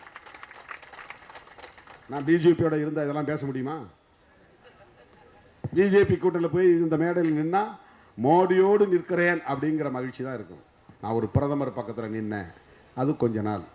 அவரே சாசுவதம் இல்லை. நாட்டில் மக்கள் விழிப்புணர்வு பெறுகிற காலம் வரும். அவர்களையும் தூக்கி எறிகிற காலம் வரும். அது நிலையானதல்ல. ஆக தற்காலிகமாக பதவிக்காக, பரிசுக்காக, புகழுக்காக நாங்கள் ஒரு நிலைப்பாட்டை எங்களின் அடிப்படை கோட்பாடுகளில் இருந்து மாற்றி ஒருபோதும் எடுக்க மாட்டோம். இப்போ என்ன ஆகும்? உங்களால் ஜெயிக்க முடியுமா? இப்போ 4 MLA நாளைக்கு ஒன்றும் இல்லாமல் போனால் என்ன பண்ணுறது? இதெல்லாம் நீ போடுற கணக்கு, நான் போடுற கணக்கு இல்லை. இது நீ போடுற கணக்கு. ஏன்னா உனக்கு அந்த பார்வை தான். 4 8 ஆக்கணும், அப்படியே அதில் சொகுசாக இருக்கணும். அது உன்னுடைய கணக்கு. எனக்கு அந்த பார்வையே இல்லையே. இது இல்லாத போதே போராடியவர்கள் தானே விடுதலை சிறுத்தைகள். தமிழ்நாட்டு அரசியலிலே தாக்கத்தை ஏற்படுத்தியவர்கள் தானே விடுதலை சிறுத்தைகள். ஆக அந்த கணக்கு எங்களுக்கு தேவையில்லையே. அதனால் தானே எல்லோரும் தேர்தல் களத்தில் நிற்கிற போது நாங்கள் போராட்ட களத்தில் நிற்கிறோம். தேர்தல் நேரத்தில் இந்த ஆல்ட்ரேஷன்லாம் பண்ணாதீங்க, அது பிரச்சனையாக மாறும். நான் தேர்தலை கணக்கு வச்சாதானே அது பிரச்சனையாகுங்கிறத பற்றி கவலைப்படுறது. நான் எங்கள் கட்சியை நான் முறைப்படுத்தணும். எல்லோருக்கும் நான் அதிகாரத்தை பகிர்ந்தளிக்கணும். 38 மாவட்டத்தில் 38 × 2 76 பேரை நான் மாவட்ட செயலாளர் அறிவிக்கிறதுக்கு பதிலாக 234 பேர் கையில் நான் அதிகாரத்தை கொடுக்குறேன். இந்தியாவிலேயே எந்த அரசியல் கட்சியும் செய்ய துணியாததை திருமாவளவன் செய்து காட்டியிருக்கிறான். ஒரு சட்டமன்ற தொகுதிக்கு ஒரு மாவட்ட செயலாளர், தொகுதி மாவட்ட செயலாளர், பேரும் புதுசு. கிழக்கு மாவட்டம், மேற்கு மாவட்டம், தெற்கு மாவட்டம் சொல்லிட்டு இருந்த நிலை மாறி தொகுதி மாவட்ட செயலாளர். எந்த தொகுதி வேணாலும் முன்னால போட்டுக்க. சைதாப்பேட்டையை போட்டா சைதாப்பேட்டை தொகுதி மாவட்ட செயலாளர். ஒரு நியூ நாமன்கிளேச்சர், புதிய பெயர் சூட்டு முறை. 234 பேர் விண்ணப்பம் செஞ்சவன் 2340 பேர். எனக்கு தெரியும் மிச்சால் பூரா என்னை திட்டுவான், சபிப்பான், சாபமிடுவான், மன்னவாரி தூற்றுவான். என்னையா இந்த ஆளு, என் மேலே கோபிக்க முடியாதவனா கூட இருக்கிறவனை சொல்லுவாங்க, இந்த ஆளால் தான் இந்த பிரச்சனை, இந்த பாவரசு இருக்கிற வரையிலும் இந்த கட்சி உருப்படாது, இந்த சேக்குவரா இருக்கிற வரையிலும் உருப்படாது, அந்த வன்னி அரசு பண்ணுற வேலை தான், ரவிக்குமார் பண்ணுற வேலை தான், சிந்தனை செல்வன் பண்ணுற வேலை தான். சத்தியமாக சொல்கிறேன், யாருமே எதுவுமே சொல்லலை. இந்த ஆளுக்கு போடுங்க, அந்த ஆளுக்கு போடுங்க, அந்த ஆளுக்கு போடுங்க. சில பேர் கொடுத்துருப்பாங்க, நான் வாங்கி வாங்கி பைக்குள்ள வச்சுருப்பேன். 1-2 பேர் அதை நான் பார்க்கவே கிடையாது. எல்லா விண்ணப்பத்தையும் ஒன்றா, ஒரு முறைக்கு 2 முறை, 2 முறைக்கு 4 முறை, 4 முறைக்கு 8 முறை திரும்ப திரும்ப திரும்ப திரும்ப அந்த முகத்தை பார்த்து மைண்டுக்குள்ள எல்லாத்தையும் உட்கார வச்சுக்கிட்டேன். இப்போ எல்லா முகத்தையும் எனக்கு தெரியும். நான் ஏனோ தானே இப்போ எனக்கு இதில் இவ்வளவு ரிஸ்க் எடுக்கணும் என்ன அவசியம்? கட்டி அமுங்கனை கட்டி மறுபடியும் இப்போ பெருத்து போச்சு. எனக்கு 1 வருஷத்துக்குள்ளே 6 முறை இந்த கண்ணு கட்டி வந்துருக்கு. ஆன்டிபயோட்டிக் 4 முறை எடுத்துருக்கிறேன். ஐ ட்ராப்ஸ் போட சொல்லி டாக்டர்ஸ் அட்வைஸ் பண்ணாங்க. ஐ ஆயின்மெண்ட் போட சொல்லி அட்வைஸ் பண்ணாங்க. அதை போடுறதுக்கு ஒரு தம்பி வருவார், அவரை விரட்டி விட்ருவானு இங்கே இருக்கிறவங்களாம். ஏன்னா புதுசாக ஒருத்தன் உள்ளே வரான், அவன் கூடவே ஒட்டிக்கிட்டான்னா அப்புறம் நாம் கூட இருக்க முடியாது. இவ்வளவு பிரச்சனைகள்லாம் நான் எதிர்கொள்ள வேண்டியிருக்கு. அவன் அப்செட் ஆகி போயிடுவான், அவனை நான் சமாதானப்படுத்தணும். இவங்களையே விட முடியாது. தூங்குறதும் இல்லை, 2 மணி நேரம் 3 மணி நேரம். எதுக்கு நான் இவ்வளோ ரிஸ்க் எடுக்கணும்? நீங்கள் எழுதி கொடுங்கப்பா, இந்த உன்ட்ட ஒரு மாவட்டம் கொடுக்குறேன், உன்ட்ட ஒரு 10 மாவட்டம், 10 மாவட்டம் உங்களுக்கு தெரிஞ்ச ஆளை எழுதி கொடு, கையெழுத்து போட்டு நான் பாட்டுக்கு போயிட்டே இருக்கலாம் இல்லையா? என்ன குடிமொழிகிற போயுது? அப்படி இல்லை. இந்தியாவிலேயே எந்த கட்சியும் எந்த கட்சி தலைவரும் துணியாததை துணிந்து ஒரு முடிவெடுத்து இன்றைக்கு 234 தொகுதி மாவட்ட செயலாளர்களை அறிவித்திருக்கிறோம். அதில் நிறைய அதிருப்தி இருக்குது, வருத்தம் இருக்குது, வலி இருக்குது. அதை மாற்ற சொல்லி கேட்குறாங்க. ஒவ்வொரு முறையும் இந்த பிரச்சனை எனக்கு இருக்குது, பயங்கரமான பிரச்சனை. திடீர்னு ஒருத்தன் பெட்ரோல் கேனோட வரான், திடீர்னு ஒருத்தன் பாய்சனோட வரான், திடீர்னு ஒருத்தன் கார் முன்னால் விடறான், கார் கண்ணாடி ஒருத்தன் அடிக்கிறான். பதில் சொல்லிட்டு தான் போகணும். இப்போ திடல் ஆஃபீஸ்லேருந்து வெளியே வர ஒரு பெரிய கூட்டம் கூடிடுச்சு. இங்கே ஆர்ப்பாட்டத்துக்கே என்னால் வர முடியாதுங்கிற அளவுக்கு. எல்லோரையும் நான் எதிர்கொண்டு ஒவ்வொருவருக்கும் பொறுமையாக பதில் சொல்லி அமைதியாக இருங்கள் என்று அவர்களை அரவணைத்து அனுசரித்து ஆறுதல் படுத்தி ஆற்றுப்படுத்தி நிற்கிறேன். ஏனென்றால் எனக்கு குறுக்கு வழியில் கணக்கு போட்டு 10-18 ஆக்குறதுங்கிற கணக்கெல்லாம் எனக்கு தெரியாது. நான் அப்படிப்பட்ட அரசியல் பண்ணலை. இங்கே போகலாமா அங்கே போகலாமான்னு சூறா காட்டி கடைசி நேரத்தில் பேரம் படிஞ்ச பிறகு அறிவிப்பு செய்கிறது கிடையாது. நீ வேண்டாம் இன்ட்டு போட்டாச்சு, நீ வேண்டாம் இன்ட்டு போட்டாச்சு, இங்கே கதவை சாத்துறேன், இங்கே கதவை சாத்துறேன். புதுசாக கட்சி தொடங்கியிருக்கிறாங்க, ஒரே ஜோராக இருக்குது. அவங்க பின்னால் எதிர்காலம் அவங்களுக்கு தான் இருக்குது. அவங்க அரசியல் நாம் பேசுகிற அரசியலுக்கு முரணாக இருக்குது. அவங்க நோக்கம் நம்முடைய இலக்குக்கு எதிராக இருக்குது. சாத்து கதவை, வேண்டாம் வேண்டாம், திறந்தே வைக்க வேண்டாம். புதுசாக திறந்த கதவையே சாத்தியாச்சு. இதெல்லாம் முட்டாள்தனமாக செய்யலை, ஒரு நிலைப்பாட்டில் உறுதியாக இருந்து செய்கிறோம். இதனால் ஏற்படுகிற தேர்தல் பாதிப்புகள் நட்டங்களை நாங்கள் எதிர்கொள்வோம். அது எனக்கு பிரச்சனை கிடையாது. என்னுடைய கொள்கையை ஏற்று என்னோடு வருகிறவர்கள் என் உயிரின் உயிரான விடுதலை சிறுத்தைகளாய் என் இறுதி மூச்சு வரையில் இருப்பார்கள். போன முறை உங்களுக்கு வாய்ப்பு கொடுத்த 2.5 வருஷம் நீங்க இருக்கிறது வாய்ப்பு கொடுத்த, இப்ப பறிச்சுட்டேன்னு உங்களுக்கு கோபம் வருது. அது பறிக்கல, உன்னை எலிவேட் பண்றேன், வேற ஆளை உட்கார வைக்கணும். இது ஒரு மியூசிக்கல் சேர் மாதிரி தான். நீ தள்ளிக்கிட்டா இன்னொரு ஆளை உட்கார வைக்க போகிறோம். ஒரு செஸ் விளையாடுறோம், ஒரு காயை எடுத்து இந்த இடத்துல வைக்கிறோம், இன்னொரு காயை எடுத்து இந்த இடத்துல வைக்கிறோம். இதுக்கெல்லாம் பெரிய ரீசன் சொல்ல முடியாது. இது வெட்டுப்படாமல் இருக்கணும், அதனால் எடுத்து வைக்கிறோம், அவ்வளவுதான். நான் ஜெயிக்கிறனோ இல்லையோ, ஜெயிக்கிறனோ இல்லையோ, ஒரு ரூமுக்குள்ளே கிடக்கிற சேரை இப்படி மாற்றி மாற்றி போடுறேன், அவ்வளவுதான். சேரை தூக்கி வெளியே போடல, உள்ளவே இருக்கிற சேரை மாற்றி மாற்றி போடுறேன். கிழக்கமாக பார்த்து உட்காந்து அப்புறம் வடக்கமாக பார்த்து உட்காடுறேன், பெட்டை மாற்றி போடுறேன். இப்படி படுத்தா வடக்க தலை வச்சு படுக்க வேண்டியது, இந்த பக்கம் தெற்க தலை வச்சு படுக்கலாம், அப்படி சீட்டை மாற்றி போடுறேன், பெட்டை மாற்றி போடுறேன். அதுதான் ரீஅலைன்மெண்ட்டு. மாற்றிக்கிட்டே இருக்கிறேன் உங்களை, அவ்வளோதான். நேற்று மாவட்டத்தில் இருந்து இப்போ நீ கீழே மாநிலத்துக்கு போ, துணைநிலை அமைப்புகளுக்கு போ, பேரன் பாடிக்கு வா, எல்லா இடத்துலையும் போய் கற்றுக்க, அரசியல்னா என்னன்னு புரிஞ்சுக்க, மக்கள்கிட்ட போ, மக்கள்கிட்ட கற்றுக்கொள். உனக்கு அதிகாரம்னாலே என்னன்னு தெரியாது. என்ன கை கட்டி நின்று பழக்கப்பட்டவர்கள். எந்த கட்சியில் நீ ஒன்றிய செயலாளர் ஆக முடியுது சொல்லுங்க? தமிழ்நாட்டில் தோன்றிய கட்சிகள் எல்லாம் 70-75 ஆண்டு கால வரலாறு உள்ளது. அந்த கட்சியில் உன் தாத்தாவோ உன் பாட்டனோ ஒரு ஒன்றிய செயலாளராக முடிந்ததா? ஆனால் இன்றைக்கு உன்னை மாவட்ட செயலாளராக ஆக்கியவன் திருமாவளவன், மாநில செயலாளராக ஆக்கியவன் திருமாவளவன், துணை பொதுச் செயலாளர் என்கிற பெயரை சொன்னவன் திருமாவளவன். நீ இன்னொரு கட்சியில் போய் சேர்ந்து அங்க இருக்கிறவனோட போராடி நீ வெளில மேடையில் ஏறி ஒரு ஒன்றியமாகி மாவட்டமாகி அதன் பிறகு நீ ஒரு சீட்டுக்கு காம்படிட் பண்ணி உன் கையில் 2 கோடி 10 கோடி பணம் இருக்குன்னு காட்டி சீட்டை வாங்கி நீ எம்எல்ஏ ஆகணும். இங்கே திருமாவளவன் ஈஸியாக உன்னை எம்எல்ஏ ஆக்குறான். 6 பேருக்கு உனக்கு வாய்ப்பை கொடுக்குறான். இந்த வாய்ப்பை நீ வேற இடத்துல போய் பெற முடியுமா? இந்த நிலையை அடைவதற்கு இந்த 25 ஆண்டு காலம் எவ்வளவு வலிகளை சுமந்திருக்க முடியும்? எத்தனை இரவுகளில் தூக்கம் இல்லாமல் கழித்திருக்க முடியும்? ஏனோ தானோ என்று புழுக்களை வந்தில்லை. இது வாக்கு வங்கியை நிரூபிக்காமல் ஒரு கட்சி அங்கீகாரம் பெற்றது என்று சொன்னால் அந்த பெருமைக்குரிய கட்சி இந்தியாவிலேயே விடுதலை சிறுத்தைகள் கட்சி தான். தமிழ்நாட்டில் இருக்கிற பல கட்சிகள் தனியா நின்று எனக்கு இவ்வளவு சக்தி இருக்குன்னு காட்டிட்டு தான் கூட்டணிக்கு வந்தாங்க. ராமதாஸ் 10 வருஷம் கட்சியை நடத்தி 4 எம்எல்ஏ வந்த பிறகுதான் அதிமுக கூட்டணிக்கு போனார். 8% ஓட்டை காட்டினார். வைகோ தனியா நின்று 8% ஓட்டை காட்டி அப்புறம் தான் அதிமுக கூட்டணிக்கு போனார். விஜயகாந்த் தனியா நின்று 8% ஓட்டை காட்டி அப்புறம் தான் அதிமுக கூட்டணி. அதிமுக தான் ஃபர்ஸ்ட் என்ட்ரன்ஸ் கொடுக்குது, என்ட்ரி. இந்த கட்சிகளுக்கெல்லாம் முதல்ல திமுக முதல்ல கொடுக்கறது இல்லை, அதிமுக தான். ராமதாஸுக்கு முதல் வாய்ப்பு கொடுத்தது அதிமுக, வைகோவுக்கு முதல்ல கூட்டணியில் சேர்த்துக்கிட்டது அதிமுக, விஜயகாந்த் முதல்ல கூட்டணி சேர்த்துக்கிட்டது அதிமுக. இன்னைக்கு நம்முடைய இளவல் சீமான் 8% காட்டியிருக்கிறாரு. இந்த மாதிரி தனியா நிற்காமல் 8% ஓட்டை காட்டாமல் தமிழ்நாட்டில் பேரம் பேசக்கூடிய வலிமை திருமாவளவனுக்கு மட்டும்தான் உண்டு. வாக்கு வங்கியை உறுதிப்படுத்தாமல் ஒரு கட்சியை மாநில கட்சி என்கிற அங்கீகாரத்தை பெற வைத்தது யார்? இதெல்லாம் சாதாரணமா வந்து விட்டது கிடையாது.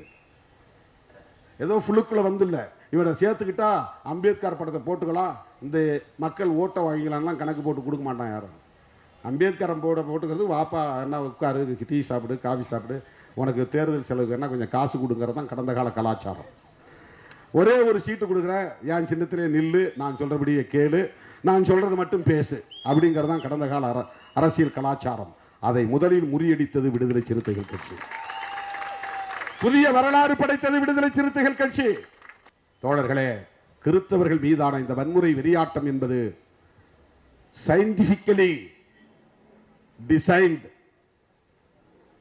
Work program. இது அறிவியல் பூர்வமாக திட்டமிடப்பட்ட ஒரு வேலை திட்டம். இது தொடரும். இது ஸ்ட்ரக்சரல் வயலன்ஸ், இதுக்கு பேரு ஸ்ட்ரக்சரல் டெரரிசம், இதுக்கு பேரு கட்டமைப்பு ரீதியான தாக்குதல்களை நடத்துவது, பயங்கரவாதத்தை கட்டவிழ்த்து விடுவது. இப்போ ரோட்டில் நிற்கிறோம், திடீர்னு சண்டை வருது, டக்குன்னு போய் அடிக்கிறான், ஊரா கொளுத்துறான், ஒரு தேவாலயத்தில் புகுந்து ஒரு வன்முறை செய்கிறான்னா அது இன்சிடென்ட் எல்லாம் நடந்துச்சு, அல்லது ஆக்சிடென்ட் எல்லாம் நடந்துச்சுன்னு சொல்லலாம். திடுமென நடந்துருச்சு, ப்ரீ பிளான் கிடையாது. இந்த தேவாலயத்தை தாக்கணுங்கிறது இங்கே நோக்கம் இல்லை. அங்கே நடந்த சண்டையால தான், பிரச்சனையால தான், வாக்குவாதத்தால தான் இது நடந்துச்சு. இவன் இப்படி பேசினா இவங்க மெஜாரிட்டியாக இருந்ததுனால கோபப்பட்டாங்க, உள்ள புகுந்து அடிச்சிட்டாங்க. இப்படி நடந்தால் சடன் ப்ரொவகேஷன் பேர் இருக்கு இங்கிலீஷில். சடன் ப்ரொவகேஷன், திடுமென உணர்ச்சியை தூண்டி விடுவது.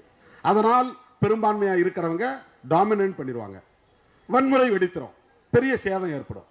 ஆனால் கிறிஸ்தவர்கள் மீது நடத்தப்படுகிற தாக்குதலும் இஸ்லாமியர்கள் மீது நடத்தப்படுகிற தாக்குதலும் காலம் காலமாக தலித்துகள் மீதும் பழங்குடி மக்கள் மீதும் நடத்தப்படுகிற தாக்குதலும் ஏற்கனவே திட்டமிடப்பட்டவை.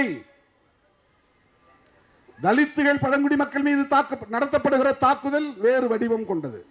அது ரொம்ப காலமா மனுஸ்மிருதியின் மூலமா இங்கே எஸ்டாப்ளிஷ் பண்ணப்பட்டது, நிலைநிறுத்தப்பட்டது, கட்டமைக்கப்பட்டது. ஆனால் இன்றைக்கு திடுமென இந்த வண்டியின் மைந்தர்களாக இருக்கிற இஸ்லாமியர்கள் மீதும் கிறிஸ்தவர்கள் மீதும் தாக்குதல் நடத்துறாங்க. என்னன்னா அங்க பிஜேபி ஆளக்கூடிய இடங்கள்லாம் ஆன்டி கன்வென்ஷன் லா கொண்டு வந்துட்டான். தமிழ்நாட்டில் வந்து முதல்ல எதிர்ப்பு குரல் கொடுத்தது விடுதலை சிறுத்தைகள் கட்சி. மதமாற்ற தடை சட்டத்தை எதிர்த்து தான் நான் தமிழ் பெயர் சூட்டுகிற நடவடிக்கையை எடுத்தேன். இது பல பேருக்கு தெரியாது. தமிழ் மேல கொண்ட பற்றுதலால் இதை செய்தங்கிற மாதிரி நினைப்பாங்க. இந்த மொழி உணர்வு, மொழி பற்று, அந்த அடிப்படையில் திருமாவளவன் தன் தந்தைக்கு ராமசாமி என்பதை மாற்றி தொல்காப்பியன் என்று பெயர் சூட்டி கொண்டார், பெயர் சூட்டி விட்டார் அப்படின்னு நினைக்கிறாங்க. ராமசாமிங்கிறதுல ராமன் இருக்குது, சாமி இருக்குது, அதுல மத அடையாளம் இருக்குது. தொல்காப்பியன் என்பதில் மத அடையாளம் இல்லை, அது தமிழ் அடையாளம் மட்டும்தான். எனவே இந்து பெயர்களை மாற்றுவோம், இனிய தமிழ் பெயர்களை சூட்டுவோம் என்ற முழக்கத்தை நான் எழுதியது எதற்காக என்றால், ஜெயலலிதா அம்மையார் கொண்டு வந்த மதமாற்ற தடை சட்டத்தை எதிர்த்து. இதெல்லாம் ஐடியாலஜிக்கலா கமிட்டட்.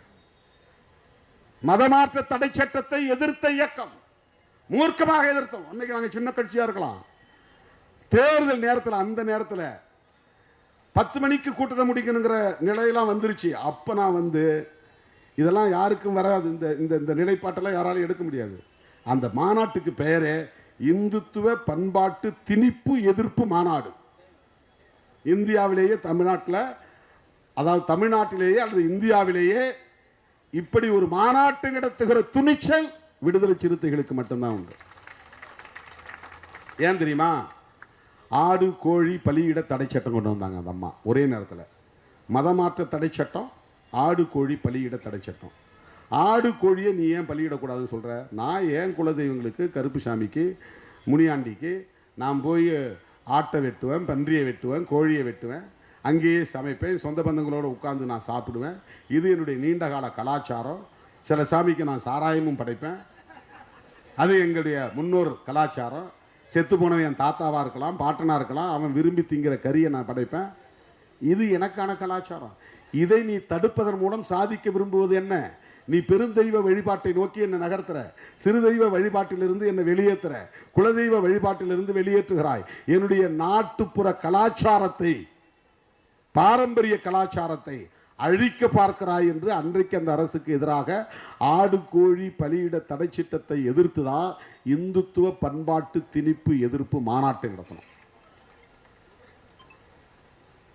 இது எப்ப நடந்தது? 2004. எத்தனை வருஷத்துக்கு முன்னால? 21 வருஷத்துக்கு முன்னால. 21 வருஷத்துக்கு முன்னால திருமாவளவன் எப்படி இருந்தானோ இன்றைக்கு 2026 22 ஆண்டுகளுக்கு பிறகும் அதே கொள்கை உறுதிப்பாடு கொண்ட திருமாவளவனாகத்தான் நிற்கிறான் களத்தில். எந்த மாற்றமும் கிடையாது. அதில் இன்னும் உறுதியாக இருக்கிறோம். என்னுடைய பாரம்பரியத்தை நீ சிதைக்க பார்க்காதீர்கள். இப்ப தமிழ்நாட்டுக்குள்ளே இன்றைக்கு மதமாற்ற தடை சட்டம் இல்லை என்பதற்கு பல பேர் காரணமாக இருந்தாலும் திருமாவளவனும் காரணம், சிறுத்தைகளும் காரணம் என்பதை சிறுபான்மை மக்கள் புரிந்து கொள்ள வேண்டும். ஆனால் பிஜேபி ஆளக்கூடிய மாநிலங்களில் மதமாற்ற தடை சட்டம் நடைமுறையில் இருக்கு. உத்தரப்பிரதேசத்தில் இருக்கு, ராஜஸ்தானில் இருக்கு, சத்தீஸ்கரில் இருக்கு, பல மாநிலங்களில் இருக்கு, கொண்டு வந்திருக்கிறாங்க. அந்த மாநிலங்கள் தான் ஹிந்தி பெல்ட். இப்போ அதை வந்து இந்துத்துவா பெல்ட்னு சொல்றாங்க. அங்க இந்த ஆன்டி கன்வென்ஷன் லா கொண்டு வந்து ஒருத்தர் ஜபம் பண்ணிட்டு இருந்தாருன்னா, இவர் மதமாற்ற முயற்சி செய்தார்னா அவரை தாக்குறது, அரெஸ்ட் பண்றது, உள்ள போடுறது. இப்போ அந்த சட்டத்தை பயன்படுத்தி, அந்த சட்டம் இருக்கிறதுனால எந்த கிறிஸ்தவராக இருந்தாலும் எந்த முஸ்லீமாக இருந்தாலும் அவர் மதம் மாற்ற முயற்சித்தார் அப்படின்னு ஒரு ஃபால்ஸ் கேஸை போட்டு அவரை தூக்கி உள்ள போட முடியும். அப்புறம் வெளியே வர முடியாது. நான் குற்றவாளி இல்லைன்னு அவர் நிரபராதின்னு ப்ரூவ் பண்ணிட்டு தான் அவர் வெளியே வர முடியும். இந்த நிலையை கொண்டு வந்திருப்பது இந்துத்துவா செயல் திட்டத்தின் விளைவு. பிஜேபி ஆட்சியில் இருப்பதனால் நிகழ்கிற ஒன்று. இவையெல்லாம் இந்தியா முழுவதும் பரவிவிடக்கூடாது, தமிழ்நாட்டிலும் பரவிவிடக்கூடாது என்கிற கவலைதான் நமக்கு மேலோங்கி இருக்கிறது. அதனால்தான் பெரியாரை இழித்து பழித்து பேசுகிறவர்களையும், திராவிட அரசியலில் எங்களுக்கு உடன்பாடு உண்டு என்று சொல்லிக்கொண்டு அந்த கும்பலின் செயல் திட்டத்தை நடைமுறைப்படுத்துவதற்காக புதிதாக களம் இறங்கி இருப்பவர்களையும் நாம் எதிர்க்கவும் விமர்சிக்கவும் கடமைப்பட்டிருக்கிறோம். அந்த களத்தில் அப்படி நிற்கிறோம். எனது அருமை தோழர்களே, சிறுபான்மை மக்களுக்கு எதிரான வெறுப்பு அரசியலை முறியடிக்க வேண்டும் என்கிற அடிப்படையில் நாம் களம் அமைக்க வேண்டும். அவ்வப்போது நடைபெறுகிற தாக்குதல்களை கண்டிக்கிற ஆர்ப்பாட்டங்களின் ஊடாக இவற்றையெல்லாம் தடுக்க முடியாது. பெரும்பான்மை இந்து மக்களை சகோதரத்துவத்தோடு நாம் அரவணைக்க வேண்டும். அப்பாவி இந்து வாக்காளர்களோடு இருக்கிற நல்லிணக்கத்தை நாம் பேணி பாதுகாக்க வேண்டும். RSS உள்ளிட்ட சங் பரிவார்களின் அரசியலை, ஆபத்தான அரசியலை, மதவெறி அரசியலை, சனாதன அரசியலை நாம் அம்பலப்படுத்த வேண்டும். இவற்றோடு சேர்ந்ததுதான் சிறுபான்மை மக்களின் பாதுகாப்பும் என்பதை சொல்லி இந்த கும்பலின் மதவெறி ஆட்டத்தை வன்மையாக கண்டித்து இஸ்லாமியர்களுக்கும் கிறிஸ்தவர்களுக்கும் இன்றைக்கும் நாங்கள் ஒற்ற துணையாக இருப்போம், பாதுகாப்பு அரணாக இருப்போம் என்பதை சொல்லி முடிக்கிறேன். தேடி வந்த உங்கள் அனைவருக்கும், ஓடி வந்த என் உயிரின் உயிரான விடுதலை சிறுத்தைகளுக்கும் அதை பொறுத்து கொண்டு, இது நிரந்தரமானதல்ல. ஓடுகிற ஓட்டத்தில் 2 ஆண்டுகள் 3 ஆண்டுகள் உருண்டோடிவிடும். 6 மாதத்தில் 94 மாவட்டங்களுக்கு தேர்தல் நடக்க போகிறது. இனிமேல் நீங்கள் விரும்புகிறவர்கள் தான் மாவட்ட செயலாளர்கள். வேறு யார் விரும்புகிறவர்களும் மாவட்ட செயலாளராக வர முடியாது. நீங்கள் ஓட்டு போட்டுத்தான் மாவட்ட செயலாளர்களை தேர்ந்தெடுக்க போகிறோம் என்பதை அறிவிப்பாக செய்து இந்த களத்தில் பணியாற்றிய மாவட்ட செயலாளர்களுக்கும் என்னுடைய நன்றியை தெரிவித்து முடிக்கிறேன். நன்றி, வணக்கம். சப்ஸ்கிரைப் பண்ணி பெல் பட்டனை பிரஸ் பண்ணுங்க. உங்க நண்பர்களுக்கு ஷேர் பண்ணுங்க. நம்முடைய வீடியோ உடனுக்குடன் வர ஆல் பட்டனை பிரஸ்